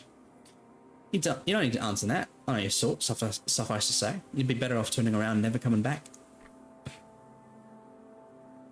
What about the lip balm? I was actually planning on buying some lip balm from that lady over there. Her name is Im, and she ain't selling today. The woman avoids eye contact with you. Eowyn stops fiddling with his gun and holds it steady at his hip. No more words. I'm out of luck. Very well then. In that case, you won't be seeing me again. Maybe we will. It's a small word. You don't reply. Right, on your bike. Fucking pigs. Get the fuck out of here. You take 2 cautious steps backward up in the train line, then turn and sprint as fast as you can. Pedrag and Eowyn laugh. What's that, son? A bullet whizzes past your ear. You keep running. Oh my god! I'm dead. Another bullet ricochets off the steel tracks. You're on 10 more meters and die behind a wattle tree. The trunk just barely protects you from the oncoming fire. Quiet. Listen. Silence ensues. A few minutes pass. You sneak a quick glance toward where the 2 cops were, only to find they've vanished. The one with the lip balm was gone as well, but her table remains. You need to get out of here. You scan your surroundings. The tracks run south through an exposed section of parkland for another 100 meters, then descend into a trench. Run.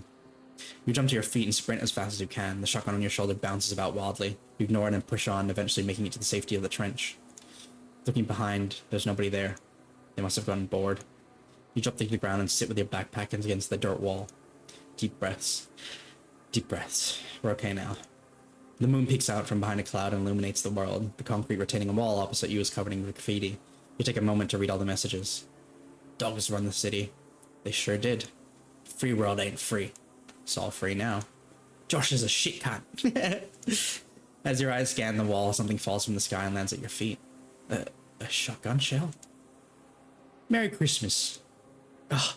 You scramble to your feet and turn around. Sitting at the top of the embankment are Pedre and Eowyn, both their guns drawn. That's our gift. Go on, chuck her in there. Do as they say. You apprehensively grab the shell, crack open your shotgun, then jam it in. I have 2 shells. I could get both of them right now. And before you think about putting that shell into either of our chests, well, you could do it if you wanted, but that'd ruin the fun. So for now, keep it pointed at the ground, yeah? Aeon raises his pistol and aims it at your head. Never mind, better to stay still. Sorry about those pot shots I took earlier. Wasn't trying to hit you, so there was nothing to be afraid of, really. Only good fun, as they say. And it gets the point. If you aren't about to kill me, tell me what you want. Yeah, you thought up an idea while you were running off like a scared dog. I want to do a little activity, kind of like hide and seek, except with the higher stakes. That's why I gave you the shotgun shell, even as a playing field. They're both grinning like madmen. Way it goes is, we give you a minute head start, you scurry off to wherever you want to go, and when that minute is up, we'll follow. Hide and seek, cat and mouse, whatever you want to call it, best man wins. Wins? By win, you mean doesn't get shot. Yeah, it's a good way of putting it. Aloha, Gator. Welcome in, welcome. I hope you had a good eeps. Welcome. I'd much prefer you let me go now and leave me alone forever. This hide and seek thing isn't my idea of a good time. Come on, it'll be fun. His companion does the gun spinning thing again. The implication is clear. Went hi, hello, neb. Well, I'm so sorry. Everyone, F and chant for Aloha Gator. 07. F for 07. I'm killing him first. Okay, your minute starts now. You freeze. Where the fuck do I go?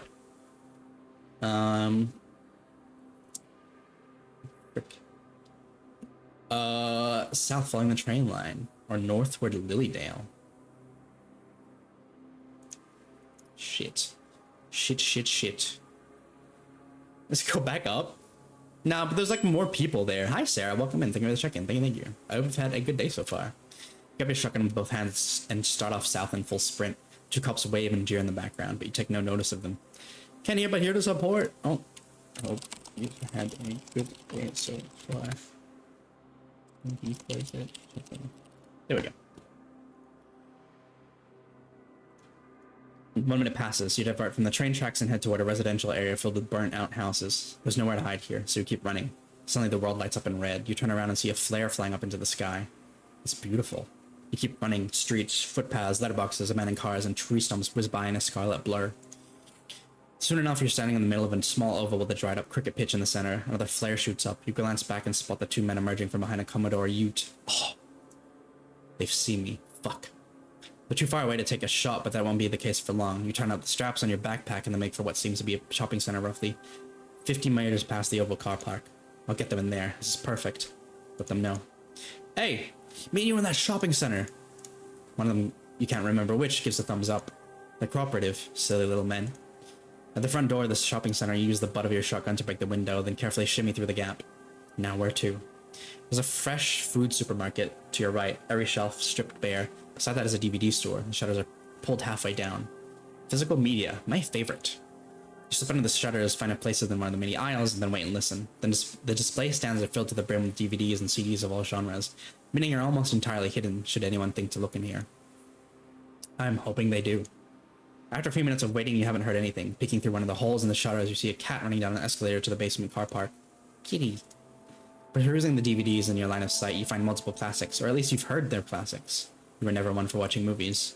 You've seen that one. Babe. Love Babe. Pigs are so cool. I watched Babe. While reminiscing about the first time you watched Babe in a derelict theater somewhere in Gippsland, a gunshot echoes through the building. Oh no, she's gone deaf. You came from the basement where the cat had just ran just moments ago. You head back to the shutters and peek through the holes towards the escalator. There they are. Pajeg and Eowyn emerge from the basement, seemingly on cue. The morning sun spills through the skylight above. Nice place. Nice place. I can see a shout out happening here. Lots of shit that'll get sparks flying. John Woo style. It's a good place to bleed out. You grab a DVD case from one of the shelves, lean down to the shutter, and then lift it just high enough that you can prop the case in the gap. The other cops notice. They sprint into a stationery store. You carefully lower yourself onto your stomach and aim the shotgun through the newly created gap under the shutter. Let's hope the shell they gave me wasn't a dud. A few minutes pass, you hear laughter echoing through the shopping center. Fuck me, these cunts are obnoxious. Hurry up and come back so I can just send you to hell. Eventually, the laughing dies down and your wish is granted. Pedreg and Eowyn walk out of the shop 10 meters from where you're currently set up, right into the shotgun's line of fire. Close your eyes and pull the trigger. Force the shot and knocks the wind out from your lungs. Ah! Fuck! Fuck! That sounds promising. Bullet flies through the shutter. You feel a sharp pain in your thigh. You pull the trigger again. Another scream emanates from beyond the shutter. Come on. One of them's still alive and I'm all out of bullets. Time to problem solve. As you think of your next move, another bullet pierces through the metal, just narrowly missing your head. Get up. Get up. You leap to your feet and dive over the front counter of the store, completely ignorant to the blood running down the side of your leg. Now what? You didn't answer that. As the shutter you were just prone behind flies upwards, revealing Pedreg, one hand held to his right eye, the other pointing his pistol directly at you. Duck. You duck behind the cash register. Multiple gunshots ring out, shattering the glass cabinets behind you. Get out of here. Get out here. He fires 4 more times. A stack of DVDs hitting on the counter and fall into your head. I'm not kidding. I'm fucking dead. You hear me? Dead. Is he okay? You don't dare peek over the counter to see. Oh. Suddenly, the sound of multiple shelves all falling over one by one. Yeah. One final gunshot directly into the roof this time, then silence. That's my cue. You pull your trusty stick knife and peer over the counter. Pedreg lays face down on a pile of DVD cases, a pool of blood forming under his torso.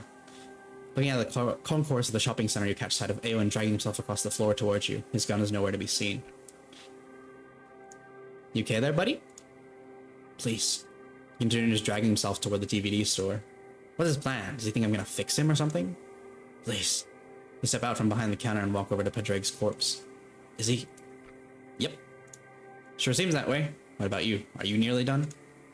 Eowyn has no reply. You walk up to him and analyze his wounds. There's a red stain seeping through his shirt. Doesn't look fatal, though.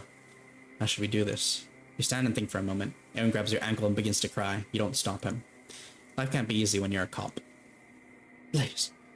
I'm bleeding out. Sorry to hear that. That's not good. How long do you think you'll last? I need a cloth or something to stop the bleeding. He pulls at his sleeve, desperately trying to rip it. You squat down and slap him in the face. Give it a rest. Let me think of something. What? I need something novel. It's novel around here. I look back over to the DVD store where Pedreg's corpse lies. An idea forms. Disc! Leap over Eowyn and head back into the DVD shop. Which DVD, though? Littering the ground are movies of all genres. You need something ironic, something fantastical, something that they might write about in the paper with a funny headline. Look at them all. I'm spoilt for choice. You have your hairy chin. Time to pick. Jurassic Park! You lean down and grab the case, then head back out to Eowyn, still desperately trying to bandage his wound. So far, all he's managed to do is take his shirt off. Yikes. That's a big hole you've got there. Right above his hip is a gaping wound, currently overflowing with blood. He contorts himself in all manner of ways, trying to tie his shirt around his waist. You watch for a moment, amused by the futility of the act. Help me out. It'd be my pleasure. You roll Eowyn inside and tie a knot right above the wound, then tighten it as much as you can. You start to scream. Shh. Motherfucker. Knot is tied. Just lie there for a moment and calm down, yeah? Okay. He lets out a deep breath and rolls onto his back, then closes his eyes. Use this moment to take the DVD out of its case. Now, how do we do this? You inspect the disc closer. It's sharp, but not sharp enough to slash. A lot of force will be required. I can make that work. You toss the case away and bend down to Eowyn. Heads up, buddy. He doesn't open his eyes. Shit, he's almost gone. I gotta be quick about it. You place the disc right above his Adam's apple, then hold it upright with your boot. The cadaver stirs a little, but doesn't seem to be aware of what's about to happen. See you now. You take a deep breath and push your right foot down with as much power as you can muster. The disc pierces skin and lodges itself right in the trachea. Jesus Christ! Choking in blood and sue, you lift your foot off the disc and watch with some sort of morbid curiosity as Eowyn flays about on the ground wildly. He's awake now. You're just barely visible and hidden behind the geyser of blood is the Jurassic Park 3 disc. You refrain from laughing out of respect. A minute passes, Eowyn loses the strength to struggle and then the strength to live. One final cough and good night. Such is life. Best of luck on the next one, buddy. The ceramic tiles beneath your leather boots are now stained with blood. Must be nearly 7 in the morning by now. Gotta get out of here. Turn toward the exit, then yelp. Searing pain in your thigh returns. Looking down, you see a red stain seeping through the fabric of your trousers. Well, shit, that's a problem. For later. You lift your eyes to the exit and start hobbling. Just a ricochet. Piece of piss, cunt. Lipping out in the open air, the sky is bright and burning. It's been weeks since your skin felt the sun. You squint and push on. My sleep schedule is fucked. March of the Pigs. The only good cop is a dead cop.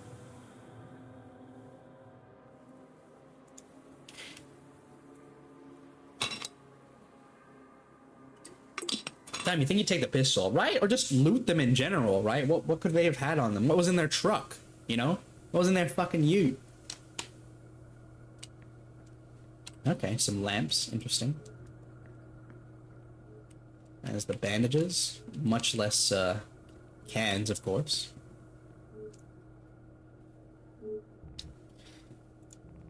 Hello? I'm here.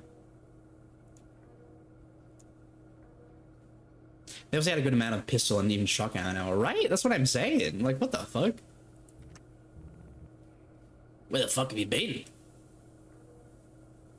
Looking for a new light. You knew that. Yeah, did you get lost or something? Ran into a few deviants. And? They're dead now. Oh, okay. What? Are you good? At times they're booked, but don't forget meds. Oh, what the heck? Yeah, what the hell? What the hell happened to the ads? Oh, right, because I'm technically, I didn't start, like, on... Okay. Thank you for the reminder. I will... Well, when do the ads start? I can take them in the next ad break. Yes, when was the last one? Let's see. It ends at 1:40, so 35-ish. Yeah, well, I'll take them during the ad breaks, if you don't mind remembering me. That means we get this remembering me? Reminding me. What the fuck, man? There, okay, we'll take the meds when the ads start. I'm not following. Are you aware of your surroundings? Can you separate right from wrong? That sort of thing? There. Yeah. What a weird thing to ask. You're the one being weird. I beg to differ. Forget it. You killed some cunts. Who were they? Wanna be cops? Weirdos? Cops? Shit. Maybe they did deserve it. You have to use a shotgun or something? There's a bit of everything. Shotgun, knife, CD. I'm not gonna ask about the CD part. You should. I got creative with it. Keep it to yourself. I'm not one for detailed murder, yeah? Murder? They deserved it. I'm sure they did, but... Say it. Look, I'm gonna be honest, you kind of freak me out, especially as of late. Maybe something's getting lost in translation, but the way you describe your escapades in the outside world, let's just say it's alarming. I think I'm losing touch with reality. Maybe, maybe not. For all I know, you're just making everything up to sound mysterious or some shit. I'm the real deal. Sure you are. Sarcasm is isn't an interesting personality trait.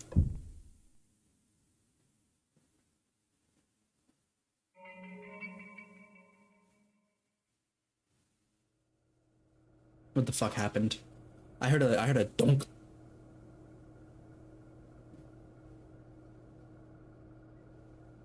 I'm scared. I'm terrified. What happened?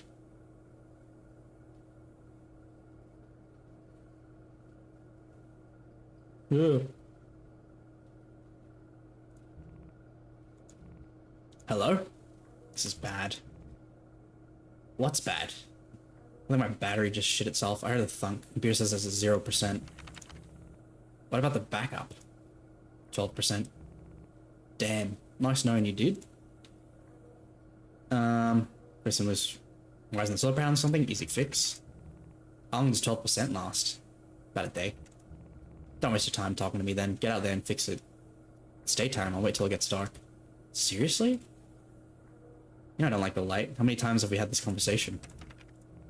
You're cooked. I just went 2 hours putting my leg back together. I'm being okay. I'm also cooked. I'm raw. I'm white and pale. Right, albino some shit. You do you, I suppose. I'll be on schedule tomorrow. 6 AM sharp, yeah? Sure, till then, don't get scalped.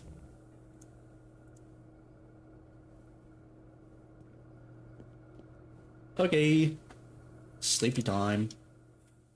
Eepy time. 180. Okay.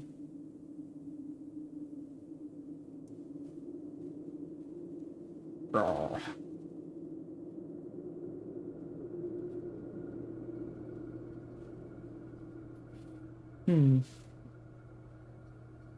Backpack and gun.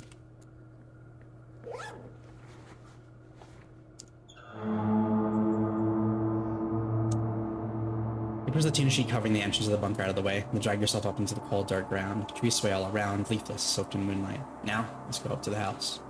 You start off the dirt track toward the wretched place. I wonder how bad the smell will be. He's been sitting there for a while now. Last time you checked the bungalow was over 2 weeks ago. You wanted to see if someone had set off the traps. They hadn't. Jackie was the only one stupid enough to fall for it. Poor bastard. At least I have someone to talk to now. 2 minutes later, you drop to the ground and go commando. The remaining 10 meters up the hill, an unusually sharp stick jabs into your recently acquired bullet wound. Fuck's sake, cunt. Why does everything want me dead? Peering over the crest, you see a 1970s weatherboard bungalow sitting in the center of the clearing. The stained tarps covering the windows hide its contents. On the roof are a set of solar panels, as well as the satellite dish and a radio antenna. Looks about the same as last time, probably because it is. Satisfied that the coast is clear, you stand up and hobble into the clearing. This is the perfect place for an ambush. I'm standing in the open with a hole in my pants. It's like a start of a shitty joke. At the door to the bungalow, you take a rusty key from your backpack and shove it into the padlock, holding the door shut. It snaps in half as you twist. Oh! Rip. Also add something about 30 seconds. Yeah, I will also take my meds during that, so take care of yourselves as well. Excellent. Hilarious. Can't be sunshine all the time. Try the roof. Break into my own house. This is a new low. Broken into a million other houses. Ownership isn't real. Suppose so. Maybe not through the roof, though. Pretty sure I can just lift up the floorboards if I go underneath. Be a lot easier. You drop to the ground and shimmy through a hole in the round planks of the wood lining the bottom of the structure. It's dark and damp down here. It smells like rotting meat. Ugh. Good old Jackie. Looking around in the dark, you find a loose floorboard. It's still nailed in, but you have no trouble pushing it out of place with your foot. The board on it. Board to its right follows soon after. Move my head fit through there? You slide around and lift your head through the gap. Your ears scrape against the wood, but you don't mind. Now, lights? Alrighty. Be right back.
Hello, I'm back, and I've got some mangoes that I'll be eating. Man, I should have done this while reading it. Well, you know, playing a game where I have to read a bunch.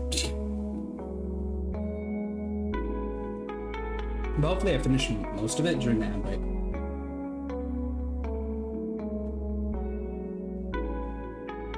My main goal is to blow up and act like I know nobody. Act like I don't know anybody.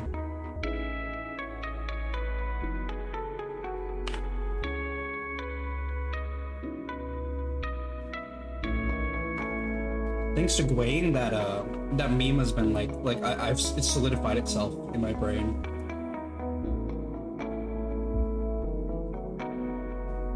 Oh, Unlimited, if you're still there, thank you for the on-screen celebration and ad break ago.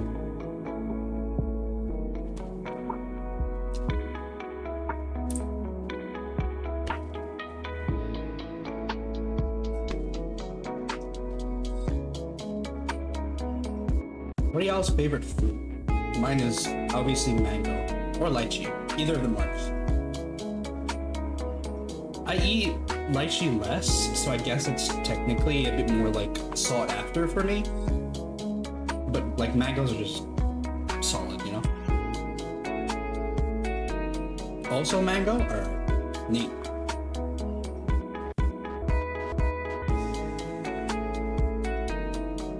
Thank you for the hydrate, happy. Thank you.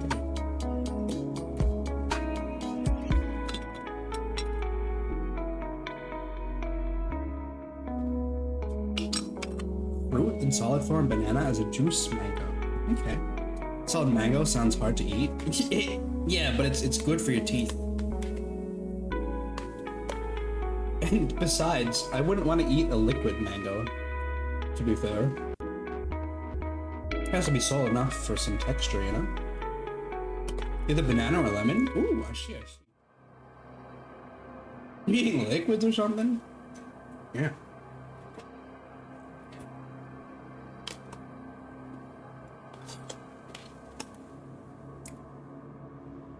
I'm almost done eating, sorry.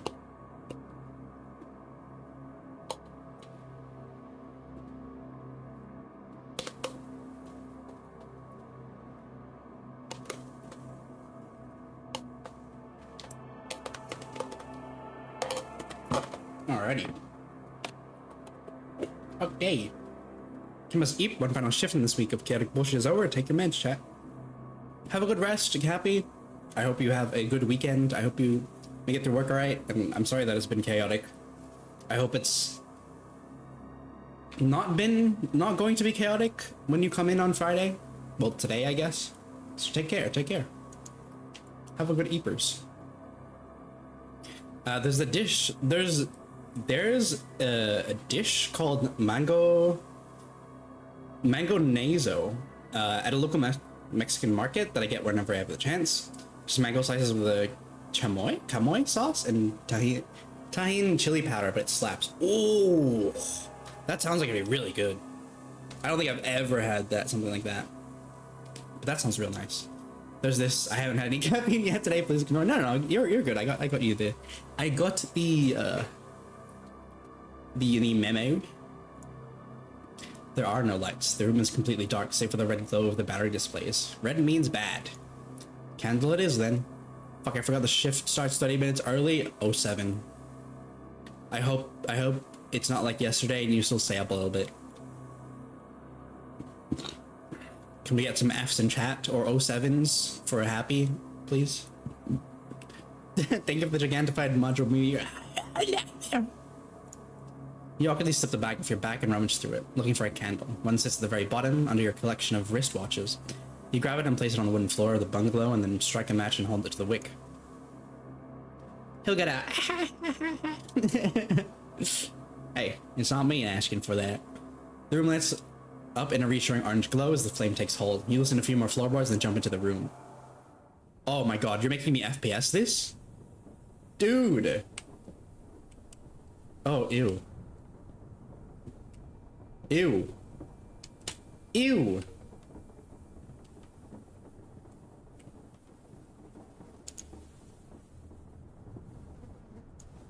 Long time no see. You left me. It's been weeks. I was busy. I can't babysit you. It's cold. There's a leak in the roof. My clothes are dirty and there's no place for a man to live. Don't you have any empathy? I do. Sure thing, buddy. And I'm still alive. Don't talk like that. What are you doing here? Checking the batteries. Maintenance, one press no power, backup battery is gone as well. Very odd. Shit luck. Have fun fixing it. Do you wanna know what happened? You've been here the whole time. Seen anything out of the ordinary? What? They also got stuff from Mango Nadas, which is just shaved ice with mango, chamoy? Is it chamoy or chamoy? Or is it neither? And chili powder. Oh, dude. Maybe I should, like, season my mango with a little bit of Cajun. Oh, God. Shaved ice with mango? Oh! Stuff's especially hot on a hot summer's day. It really sounds like it would. What I said. Tell me what happened. Listen to yourself. You've completely lost it. I have a knife in my ribs and 3 darts in my head. What the fuck do you think I would be seeing? Oh, I'll give you a clue. It's red and hot. Yeah, you're in hell. I'm assuming the next thing you were about to say is that I'd be there alongside you soon enough? No, would never say such a thing. Sure. Every word you say has 2 meanings. Why can't we talk like normal people? Oh, normal people. Is that where you aspire to be? You're the weird one here. I'm just trying to have a conversation. The sort of people might have had back in the days. You know what I mean? Coworkers, friends in a coffee shop, that sort of thing. That's cute. What about the batteries? I thought you were here to fix them. The night is young. I've got all night to fix that. It's not a big deal anyway, so let's talk like normal people. You've gone years without social interaction. Why are you handing me over it now? I don't fucking know. Just do me a favor and play along. Okay, we're talking then. Like normal people. You have the honors. What shall I say? What do people in coffee shops talking about? What'd you have for tea last night? Ah, come on, man. Small talk. Yes, small talk. Think up a character to play. It'll be easier that way. Jesus, fine. Give me a second. Beneath that prickly exterior, he's not so bad. Okay, start again. Let's see if I can endure this. So, got any food recommendations? A recipe, perhaps? Perfect. Just like a coffee shop person. Coffee shop person. Coffee cop? I can't believe. Not really. Last time I ate out, I got food poisoning. Seafood? That's my guess. Steakhouse? Steak was fine. The buffet is what got me, I reckon. Fuck buffets, man. Stupidest idea ever. Have you considered that's all you can eat? Just say the word. Saying the words gets me excited. All you can eat, except it's a bunch of soggy vegetables, dry meat, and the worst pasta salad known to man. Or to go up the street to Macca's. So negative, even when playing a character. Tell you something happened the other day. I was serving a customer at work doing the usual sales pitch about why they should buy this dishwasher, yada yada. At the end, when I'm almost certain I've got the sale. I know this one. Guy walks out and goes to buy it online. Yup, fucking asshole. I put in all the effort, giving the pros and cons, even doing a few extras to sign of my goodwill. And he does that. Some people, man, almost ran out of that, putting my boot through his teeth. Retail sounds like hell. You're paid commission, right? Remind me to never work in a place like that. Can't imagine the stress. That was good. Was it empathy or compassion? Some days when I pull into the car park, I fantasize about driving my car right through the front window, straight into the manager's office. If anyone on this earth is worth a vehicular manslaughter charge, it's him. Stuck-up cunt. What's his deal? Surely he's not that terrible. He just thinks he's top shit, always strutting about the joint like he invented the fucking light bulb or something. Brother, you're working at a failing home appliance store. It's all downhill from here. Betcha he burned alive when...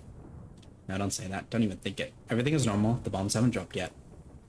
I should just quit. Maybe I'd end up on the dole, but at least I wouldn't wake up every morning when I kill myself. Oh. That's rough, man. I'm not equipped to deal with this shit. Maybe I will just end it one day. Walk into the store and dome myself right in front of the old mate. Really ruin his week. You need some professional help. Normal people don't talk like that. Here's my character. I'm a depressed retail worker. Dallas all this time. Hell, you'd know that better than anyone. Would I?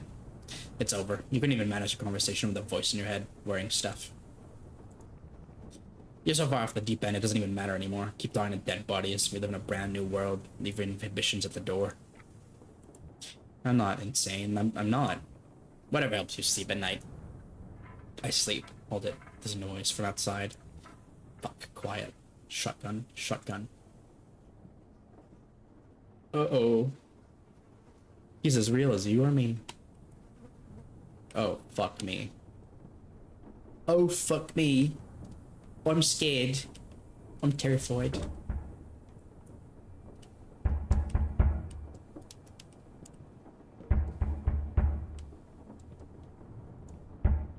Oh my god. Oh my god. Oh, it's Julie. Hello, are you in there? A woman? Am I going insane?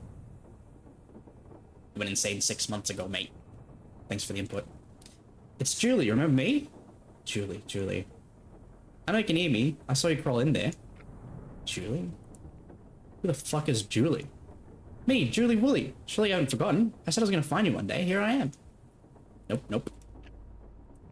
I have a shotgun. Give me one good reason to believe you. Alright, if you allow me a second to think of something. Did I even load this gun before I left? Hey, act natural, not weird, yeah? She came all this way just to meet you. To meet me? Oh, I know. Do you remember the last thing I said to you before we stopped messaging? I don't see you in this life, see you in the next one. Adieu. So an adio... No, adieu. I said adieu. Fuck, it really is her. I'll interpret your silence as a positive sign. Can I come in? The key for the padlock is snapped in half. I can't open it. Oh. Can I just crawl into the floorboards then? That's how you got in, isn't it? Okay, come on. No, stop. What? Why, what's wrong? Look at me. I'm a corpse. She'll take one look and faint. You can't let her in here. It's supposed to be our little secret. Good point. Are you talking to me? Shit, I keep talking to you out loud. Fuck this bungalow. Get us and play ourselves far away. Practice what you preach and act normal, yeah. Normal, easy. I'm coming in. No, you'll hurt yourself. Just come out there and I'll come outside. But it's raining. I've got an umbrella. Okay, sure. We'll stand in the cold then. I love standing out in the cold. By the way, what's your name? I never bothered to ask while we were messaging. What the fuck is your name? I don't think of something quickly before she gets suspicious. Ted? Yeah, whatever, good enough. Ted Bundy. Ted. My name's Ted. Ted, like Ted Bundy. Get out here with your umbrella, I'm drenched. Give me a minute. Sure, just a second. Umbrella on the wall, grab that, crawl under the floorboards, take her away, far away. Okay. What if we're just going insane? As well, you know?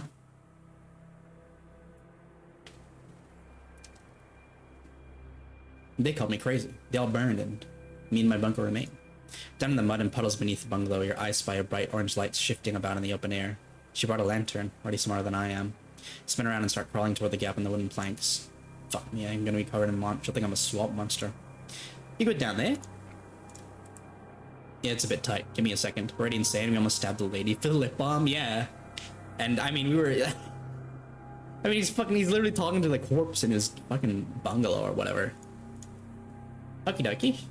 The umbrella and shotgun make maneuvering somewhat difficult. Still, you crawl as fast as you can, your breath's hastening as you approach the exit. Wonder what she looks like. Take what you can get. That sounded ominous. I can't afford to be ominous.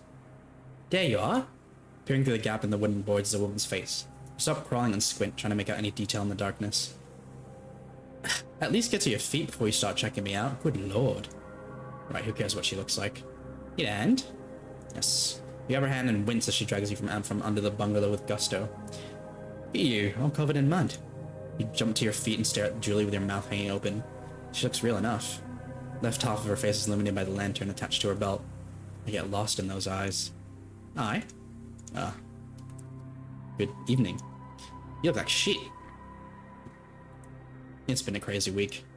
I ran, crawled, and swam through hell to get here. What's your excuse? What's my excuse? I don't own a mirror? I'm only fucking with you. Open that umbrella, Mr. Ted. Right, umbrella. You put the Velcro strap off and slide the umbrella open. Julie snatches it out of your hands and holds the handle against the breast pocket of her faded denim jacket. Where to now, seeing as you aren't inviting me inside for some reason? Where do I go? Where do you take a lady in times like these?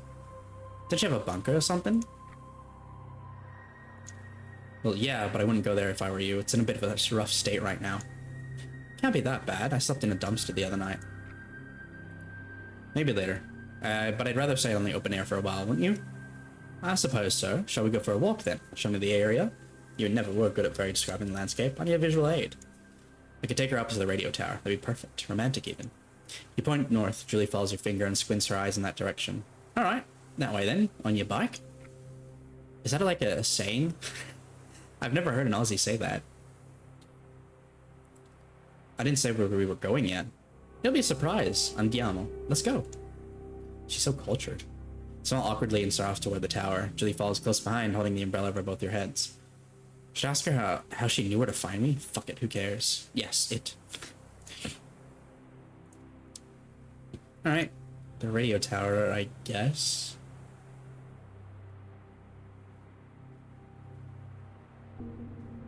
The trip to the tower was made in complete silence, save for the patter of rain on the umbrella. At multiple points you tried to get a word in, but Julie would always just hold her finger to her mouth and shush you. Maybe my voice is annoying. This is not coming as now means on your way. Yeah, I figured as much. It isn't until you step into the reserve housing on the radio tower that she finally speaks. Holy fuck, that's a big tower.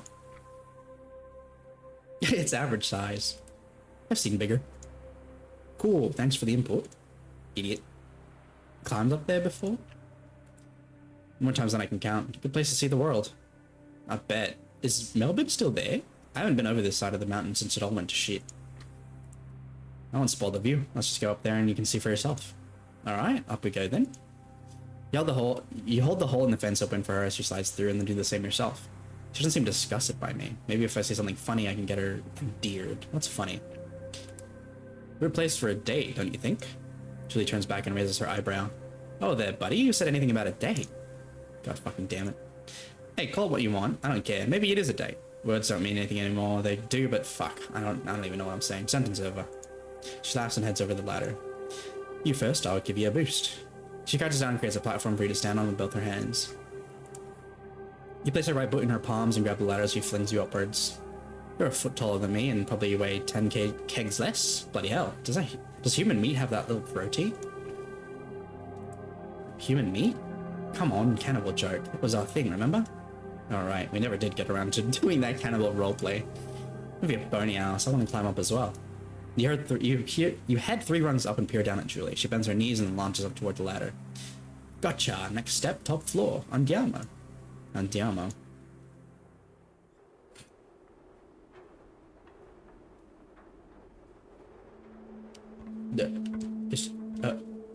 Oh.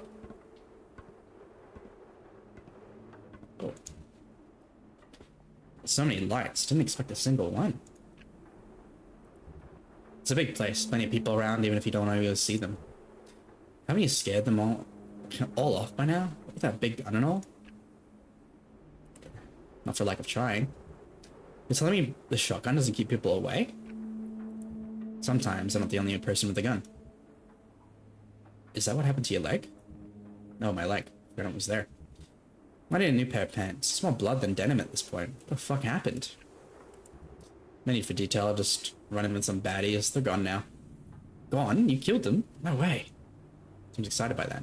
Real talk, I always thought you were full of shit when we messaged on the computer. Hell, I was half expecting you to show up and discover you were actually a woman. Would you have preferred it if I was a woman? The tone of your voice implies you wouldn't have minded. Either or, I couldn't afford to be picky before the end of the world. Sure as hell can't be picky now. It's not my face, right? Not even a mother. I like your face, actually.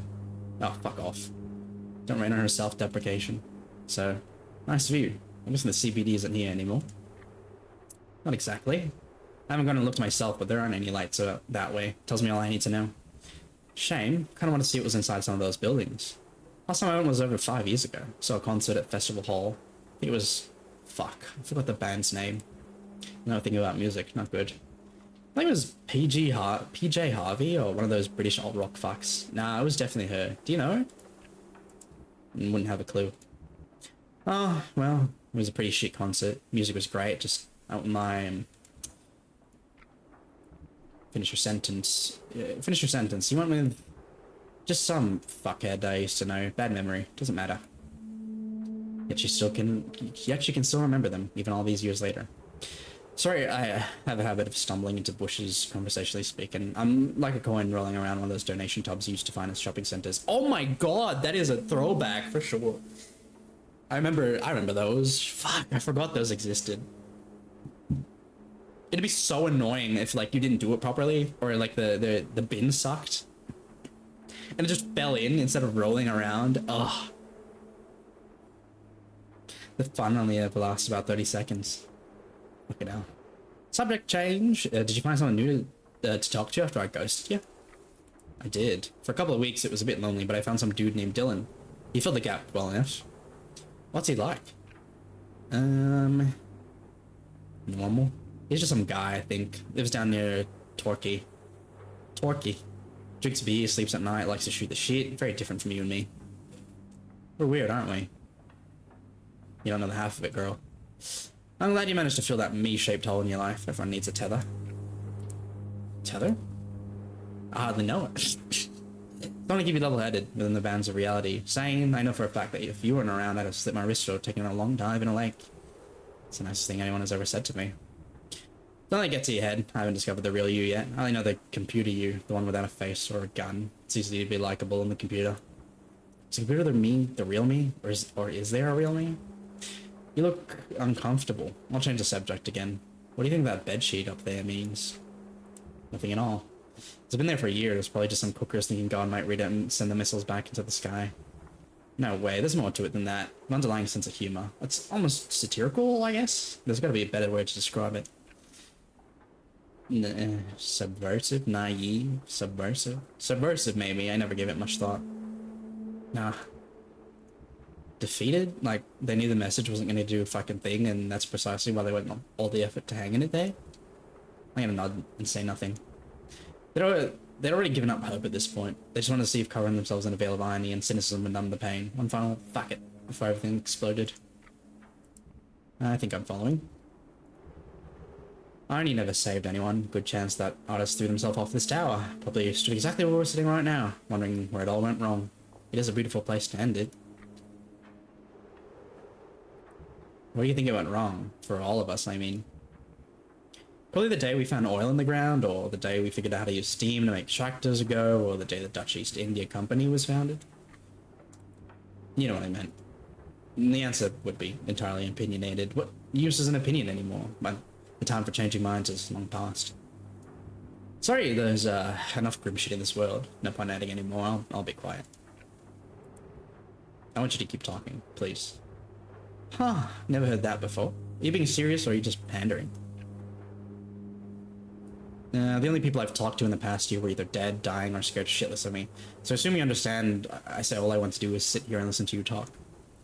In that case, we'll be here till sunrise. What time is it? Let's find out. My watch says about 3:30, so I'll be up in 3 hours. Maybe earlier since we're so high up. Plenty of time to shoot the sheet. Assuming she doesn't push me off this tower. But why would she do that? Because I'm not like her. I'm a freak. Shh, that's just anxiety talking. Since when did I have anxiety? I don't have anxiety. What keeps you up at night?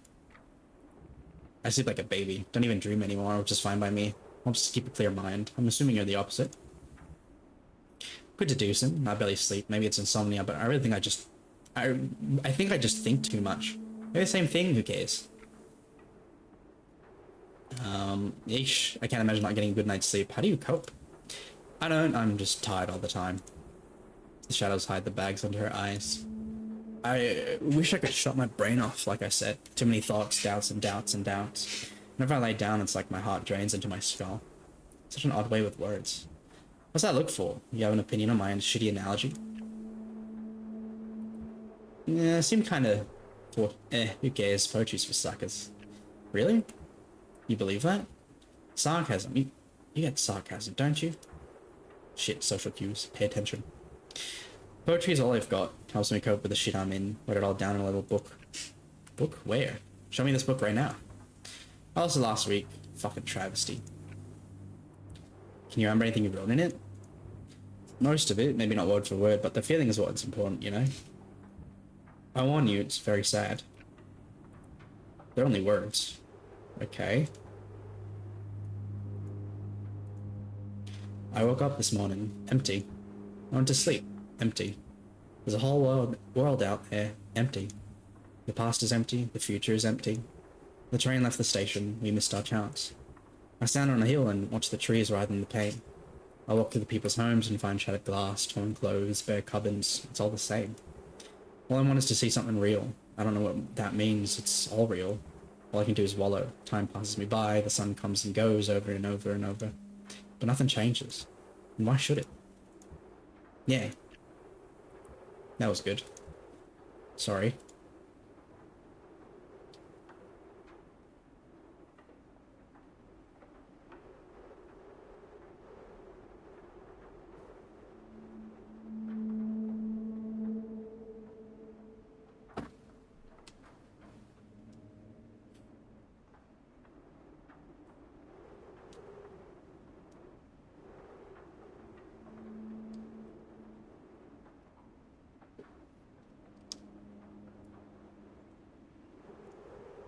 We're insane and autistic, yeah.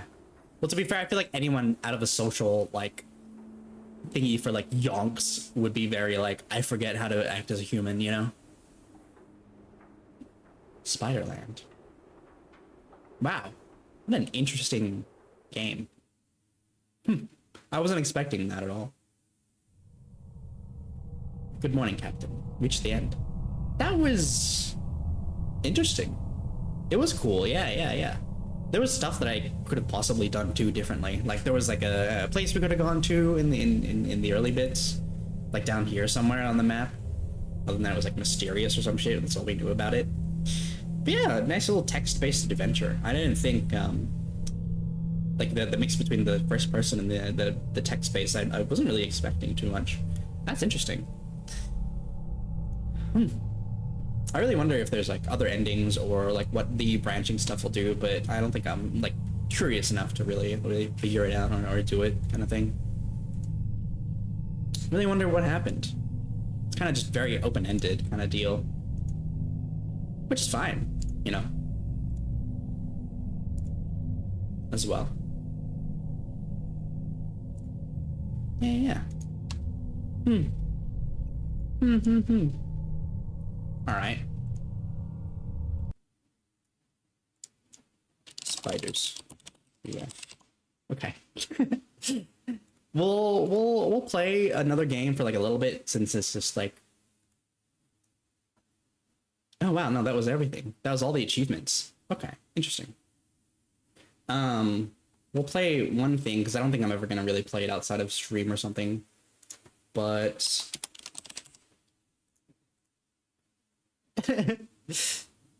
let's go play Huntsman. I don't know how, like, I'll probably end this. Oh god, look at this fucking thing. I'll probably end this no matter what come 4, so we'll just play as much as we can, I guess. I can't wait for me to press play game and it's gonna jump at the screen or like run across it or something. And I'll get scared. It looks fluffy. It is, because Huntsmans usually are kind of like, they got hair on them. They got a bunch of hair on them. But yeah, let's leave it at 69. Nice. Yeah, okay. What settings? Video settings. Yeah, 16. Yeah. Okay. Let's play. Oh, I was honestly expecting it to just run across or like even jump. Uh-oh. Oh, it's loading everything. Oh boy. Okay. I already have my temp badge. I just need to grab my flashlight off the hood. Oh, okay. Yoink. Alright, and I have to press F again. Press click to interact with X to interact with items. It's locked. Okay. Oh, this way is open. Neat. Oh my god, it's pitch black. I should head for the security office. Jesus. Jesus Christ. What is that? Why?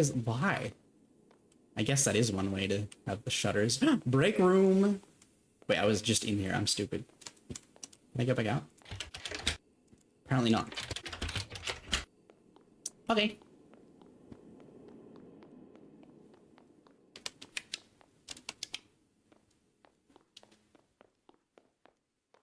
Hold shift or that to sprint. Okay. Some paintings for some reason. I don't know why we have these paintings up. Interesting. Spider. There's a spider in that one. Is there a spider in this one? Cat. Keep the. Okay. Alright. Weird. Oh. Spider. And is there a spider here somewhere? No? Well, maybe there is and I'm just not seeing it, to be fair. What's this? Oh, okay. Hello, I'm gonna give this speech. Date April 17, guests, New York Times, US Security Defense, talking points. Progress and achievements. Silk armor prototype, plus 30% durability, venom compound refinement, stable plus effective. Controlled testing underway, delivery system. Hello.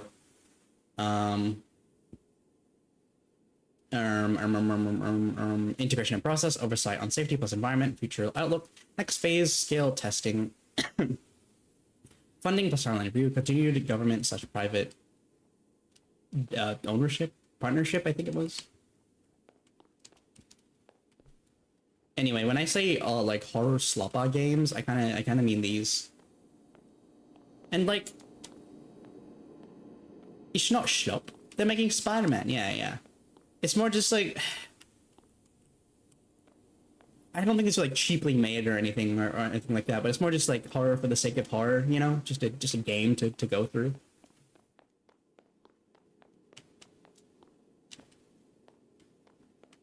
Menu. Coffee, espresso, cappuccino, latte, Americano, mocha. Pecan pie. Apple pie and pecan. Pecan. Sorry, yeah. Green tea, jasmine, hot milk, hot chocolate juice. Hot chocolate and then juice. Hot chocolate juice. What the fuck? Why is everything knocked over in here? Can I jump on this? I can.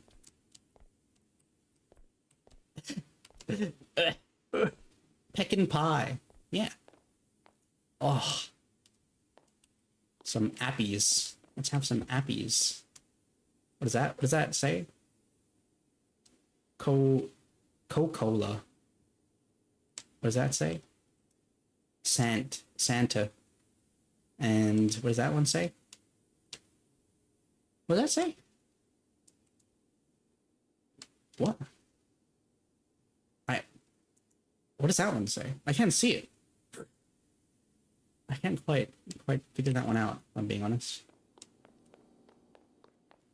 Alright. You dick. Yeah. I think it's UI. V die. I don't know, actually. Anyway. I don't really know what that's supposed to be a thing of. Like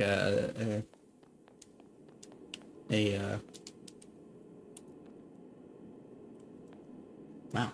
A parody of? I mean, the other ones were obviously Coca-Cola and Fanta. Alright. No one's here? Fuck. Oh! What the hell? Hi. That's a fucking Huntsman. Nope, I'm out of here. So I'll need to get the power back on first in the maintenance area, though. Oh, fuck me. Yeah, Jesus. It's the sound of it running. Yeah. Oh. Yay, we did it. Where is it? Fuck.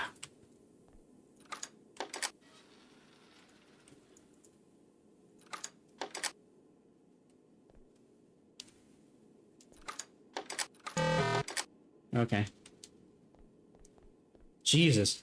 Have you guys ever heard fucking Huntsman's running around? You can actually kind of hear it. Like, it's heavy enough to hear the, like, little on the floor sometimes, depending on where you are. Man, imagine just fucking letting a Huntsman out in the middle of nowhere. Oh my god, dude.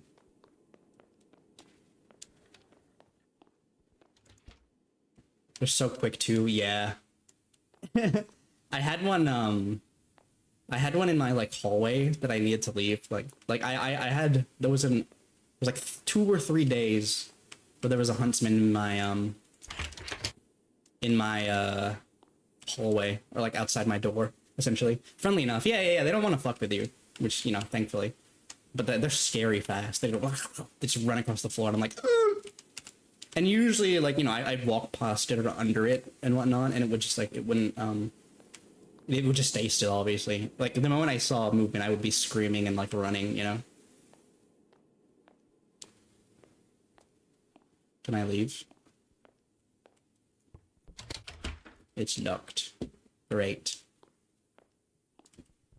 But yeah, no, I'd rather keep him. Oh, fuck! Shit! Fuck! I don't know why that got me so bad! Fuck! Leave me alone, God!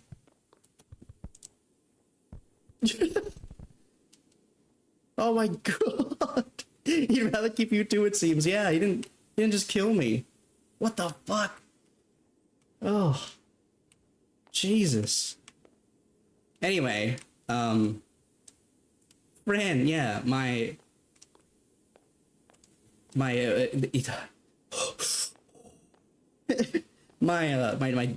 dad and my mom, like, it went out into the living room. They nailed the sound design. They did. That was like, it went out to the living room one night, and it fucked off completely, and I was like, okay, cool. fair enough. And before I knew it, like I remember that night as well. They were I heard them watching something, and my mom is just like screaming at some point. I'm like, uh-oh. I feel like I know what's happening out there. And again, like I didn't kill the huntsman. I was chill with it. But yeah, I just heard of my dad like killing it with a slipper, and I was like, well, like it's completely different if you show yourself to me, but I think to my parents, you're kind of fucked. Like it freaks by any chance? Yeah. And I was like, oh well, Godspeed, Huntsman. Like I was chill, but maybe kind of that's what it was demise was, right? Well, like to me it's more just like it was chill, but then and it was like it saw that I was chill, so it was like, oh, you know, all the humans must be chill, right? And like several people using the keys in the maintenance area, we haven't left an emergency set of keys in reception. Okay. What is this? Little meat. Where is it? Ugh. Yeah, this is just horror slopper. It's just a Unity asset flip, you know, kind of deal. Nothing crazy. It got cocky. Yeah, sadly. But that's what I was like. I was wondering, like, what if it like was just like, oh, humans are chill because this one just leaves me alone, you know, and no one saw me, but it actually wasn't. They said it was in reception, right? Let's go here and security hall. I don't know, maybe the huntsman is showing me what is it called?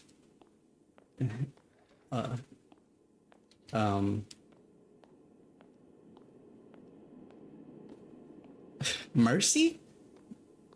Because I spared its brethren as long as I could. Who knows if it aspires to avoid human or possible to the point of hearing your routine to avoid you. Yeah, that's the thing, because like I think if that's true, it probably hated it because I am in a bulk schedule. I mean, like you're Australian too, right, mate? I have a very bulk schedule, so it would be very difficult for it to come out and hunt while my parents are up, for example, and then when they're in bed, I'm up. So it's probably like, what the fuck do I do? And it was just like, all right, let's take a chance with this little one, with the one up at night. It's fucking early. Yeah. Hello?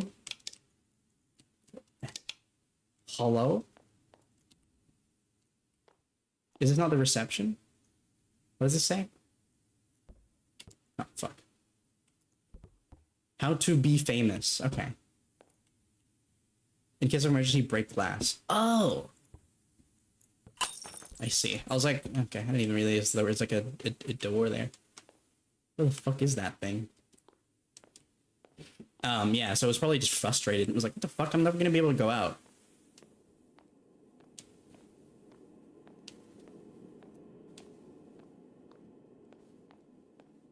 Where did it go? It's gonna come around the corner, I'm like, bam! Sup? Alright, so security hall and receptions, turn these off. And then maintenance and the kitchen. Makes sense. I also learned that if you put them outside, they die. Yeah. Any like inside spiders that are in your house are in there for a reason, sadly. So you either have to kill it or give it a chance in the outside world where they will very likely perish. Yeah.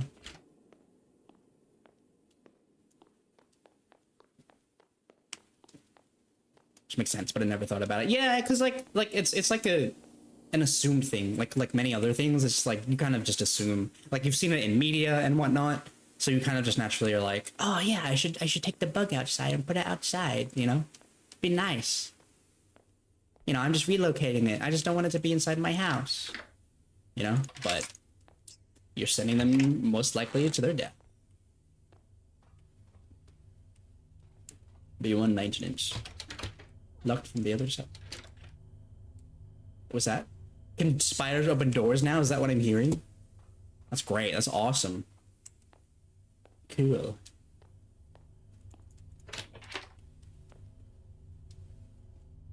What the fuck? Are those orb weavers?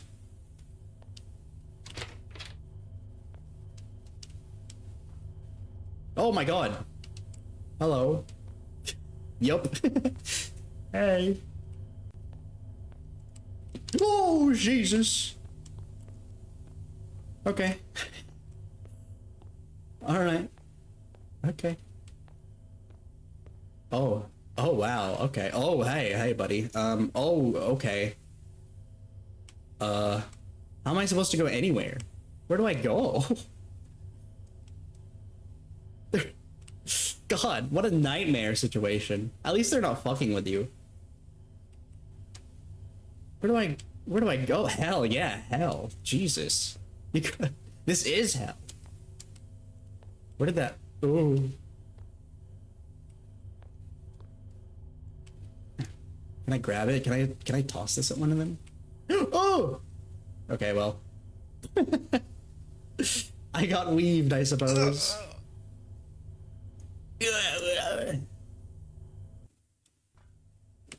Alright. There's one following me up the top, I suppose. So I need to stay on my toes.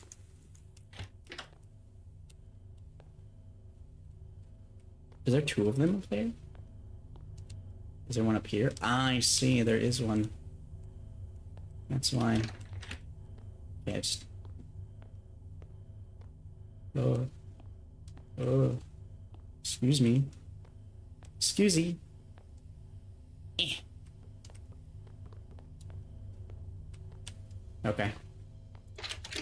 That's fair enough. That's fair enough. We just gotta toss shit at them. That's an okay mechanic. But again, kinda... funny, weird Unity asset swap game, I suppose. If you're into that.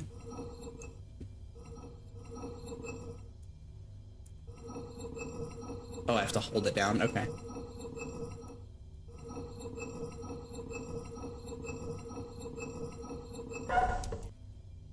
Alright, let's make sure we don't provoke any more of these orb weavers. Commons. Bork. You. Wait. Be chill. Be chill. I'll throw this fucking thing at you if you're not chill. Generator. Boiler. Why would I want to do that? Let me leave this out here. Don't. Oh my god, the Huntsman's out and about again. Okay. There it goes. I hate that. I hate how it sounds. Oh, look at him. Mwah. Fuck. Yeah. Yeah, it sucks. It's good. It's all it needs. You just need those little bits of it's too good.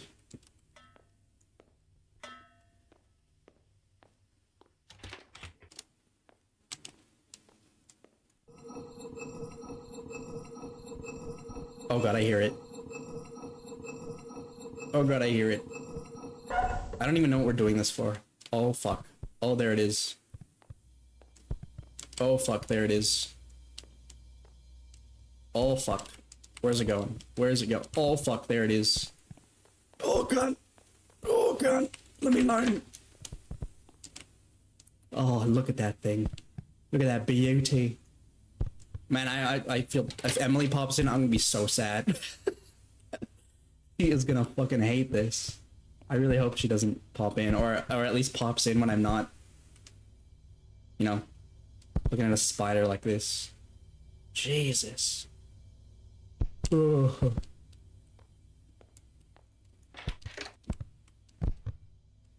Can you fuck off, mate? I'll throw this at you. Kind of small. Leave me alone!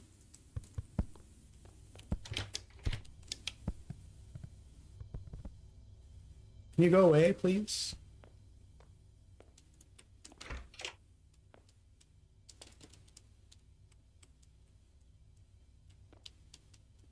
Okay. Alright. Sounds good to me. Oh, there's more orb weavers in this fucking room. We gotta be careful. Shit.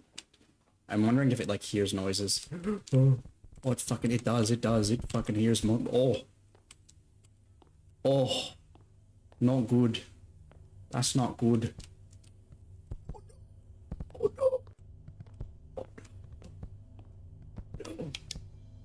Oh. Okay, it's fine. It's okay. Oh. Oh. What the fuck? No, thank you. No, thank you. I do not think it matters. I do not think it matters at all.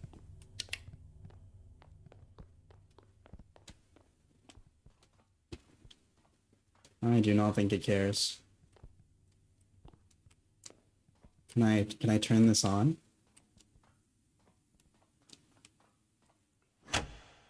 Nice. Game saved here.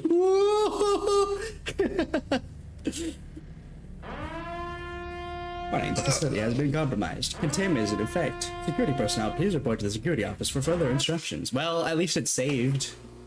First. Alright, cool. There you go.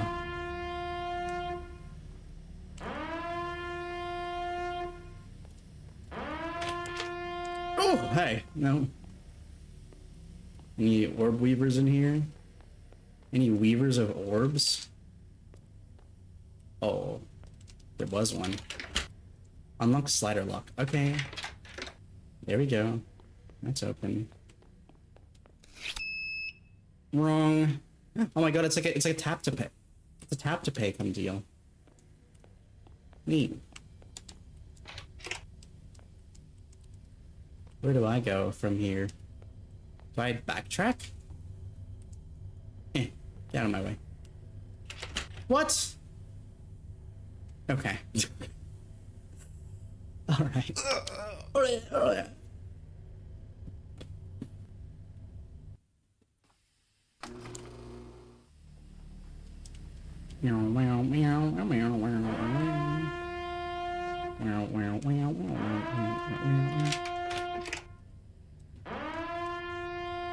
Maybe I just went in a bit too early. That's fine. Okay. Then I go around and this way. Okay. And then we go up. Okay, we're up here and game saved. Why is it so bright? I'm ready for just go. Game ended. Enjoy. Thank you for playing the demo. Do we gotta go to the security room or can I leave? You know?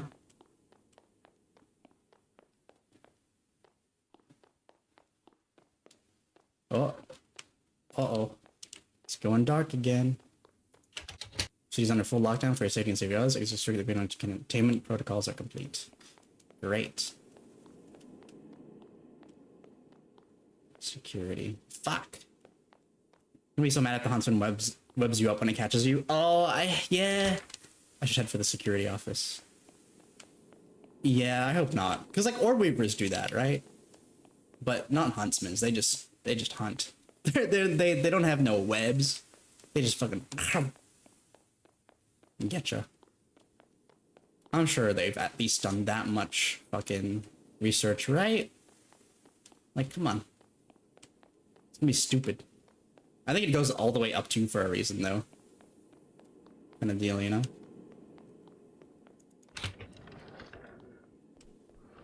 No one is here? Huh? We should wait here and kill some time. If the facility is compromised and the specimens escape, your top priority is neutralization of the threat. The building will be on lockdown until the threat is contained. No circumstances can they leave this building. A contingency formula has been developed in lab storage to turn their own venom against them. Once created, the solution must be dispersed to the ventilation system and maintenance. If you encounter one of the specimens, refrain from sprinting around them. Oh, I see.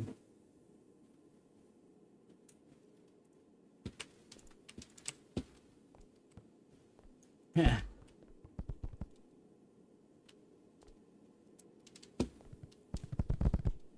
Wait, is this just restarting? What's happening?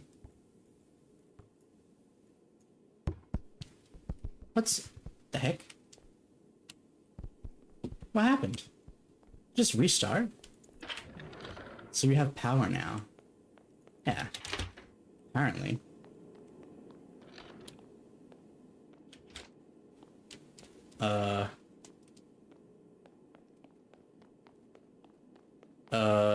Okay. I have the key on me, don't I? Did the game just reset for some reason? I don't know if it's loaded the venom to spray? I don't know. Let's see. Let's open the kitchen maintenance real quick again. Yeah, that was odd. Yeah, I don't... It's weird how we have to possibly start again. You know? Drank.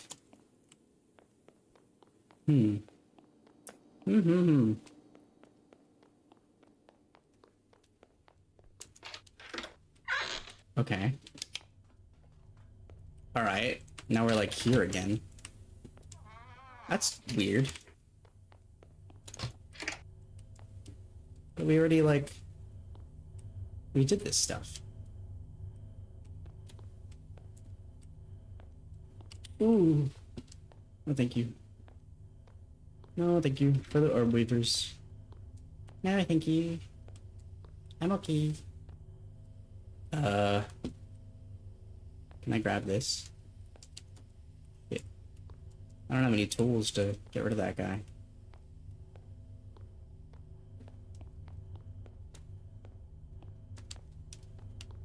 Okay.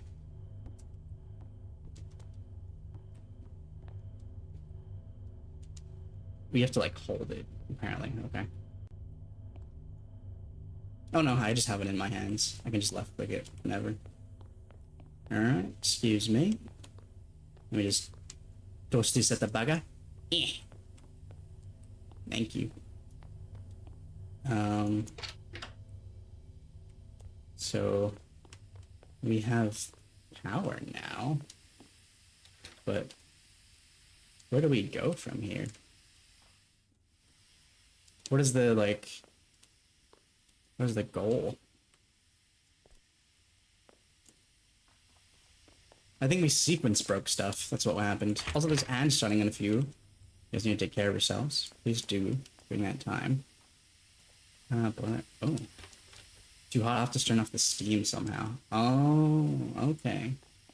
I see. I see, I get it. Didn't we already do that, though?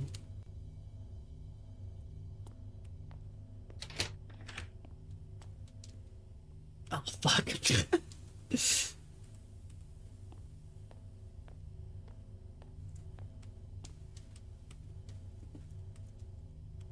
I'll just carry this with me.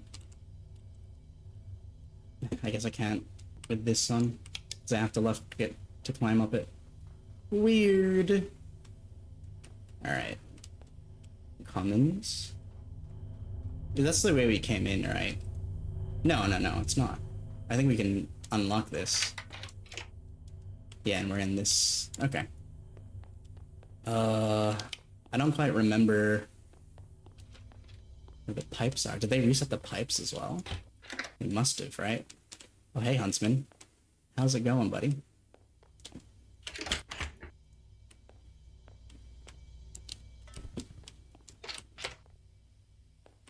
Look at him go. See ya. Alright, those are that's nothing in the way of, like, something I'm meant to interact with in here, either. Looks like. But I think I do need to turn off the steam, possibly.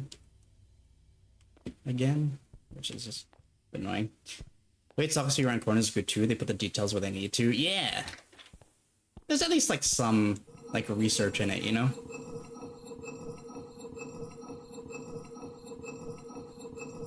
It's not like... It is still kind of sloppy, but like... It's better than... not. Any way through there? Nope, blocking that off. And... I think the other one is literally up to the bottom.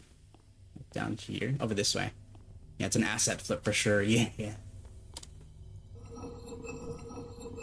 It's just Unity.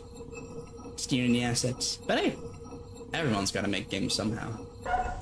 They're making you pay $15 for this not on sale though. And I was like, huh. Interesting. And hey, I want people to be like paid fairly, but no, this is very clearly.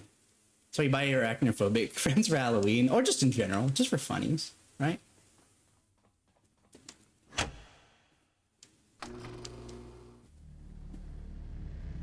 There, the power's back on. It was back on before.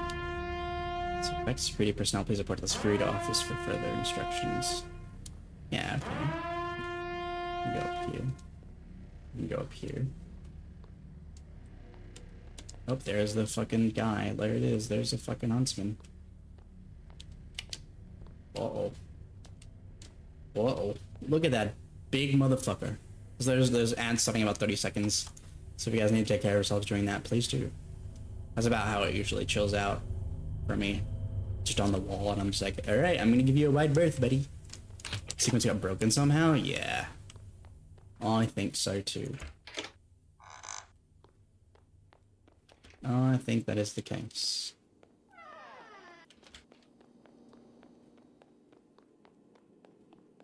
So now what do we do?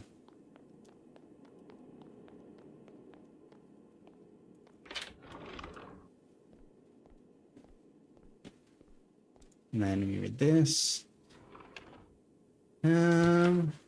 We can lock down scissors and no circumstances in the building, which is problems developed in lab storage to turn their own venom against them. Okay. Alright, those are the ads. Pop those on.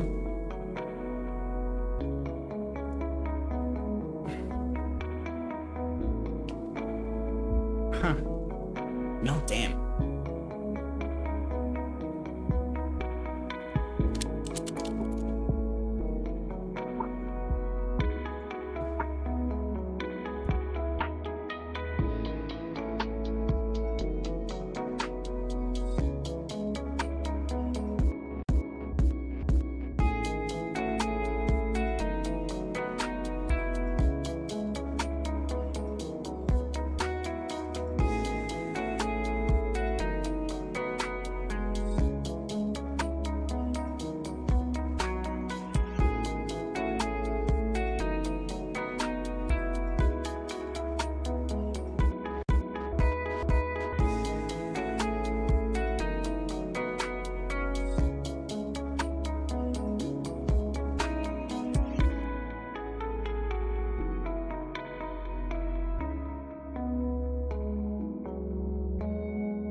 Well, welcome back from the ads. If wait, no, I haven't edited yet. Welcome back from the ads. If you however, hope y'all had a good time taking care of yourself during that. Alrighty, let's swap back. I really don't know where like anything is. Welcome back. Thank you. Welcome back to you as well. Security hall, maintenance, kitchen, like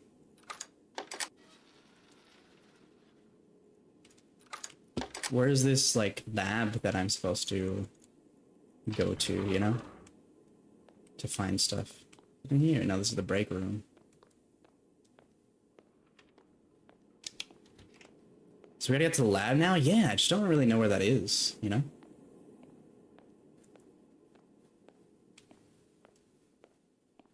Briefing room, security, offices. Okay. Alright. Offices, laboratory. Excuse me? Like... Excuse me? Is this just like... Is it impossible? Is that like... Congratulations on the demo. What? Is there something I'm supposed to mess with over here? Oh, maybe they gave us broken? Oh, maybe. Is there a button or something? Did I miss like a piece of information that tells me how to open that? Let me search up a guide.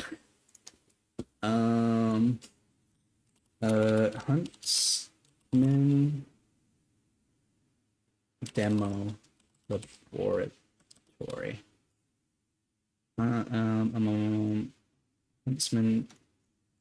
Huntsman demo walk through.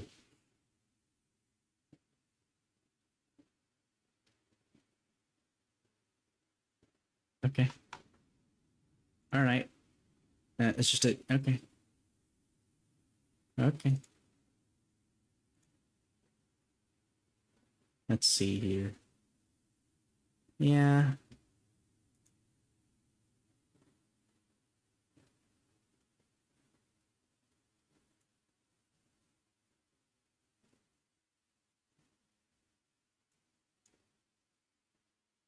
Oh yeah. The game is definitely broken. I was supposed to get killed a while back. Pause before 2 hours for the refund. Oh no, I didn't buy it. I didn't buy the game. This is the demo. Thankfully. Yeah, I should have been killed once I got out here ish. Whatever the maintenance thing is. I should have been killed. I think here. Oh, there it is.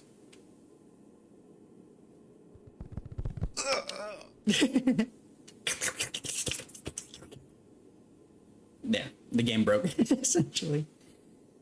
Thank you for playing the Huntsman demo. Please wish us the game to show your support. Full game launched November. Well, that's the game. Alrighty, well, it's close enough. Alright, it's closed itself. That's nice. Well, let's go find somebody to raid. Why don't we? Sorry for the quiet, just complete quiet. Let me boot up Spiderland or something so that you guys can have the droning in the background. There we go.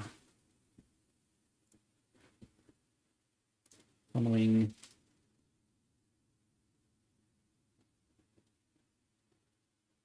That was the Huntsman demo, I suppose. Bam. Bam. Uh-oh. Why isn't shit loading? Hello?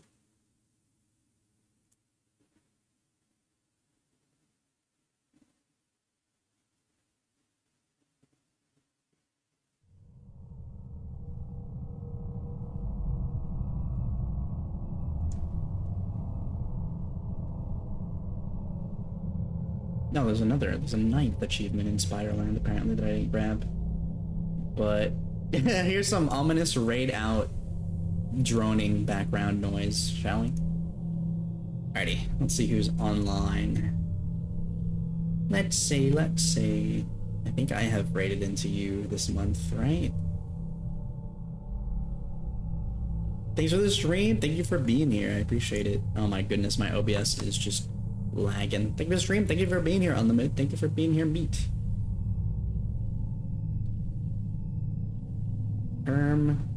Okay.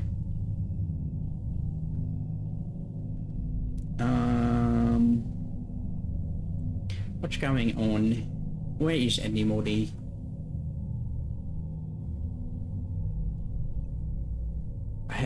There's not really much people online except for all the artists. I mean, I guess there's Bex, there's Deer. I read into them recently. Oh my goodness, my raid browser keeps flipping out.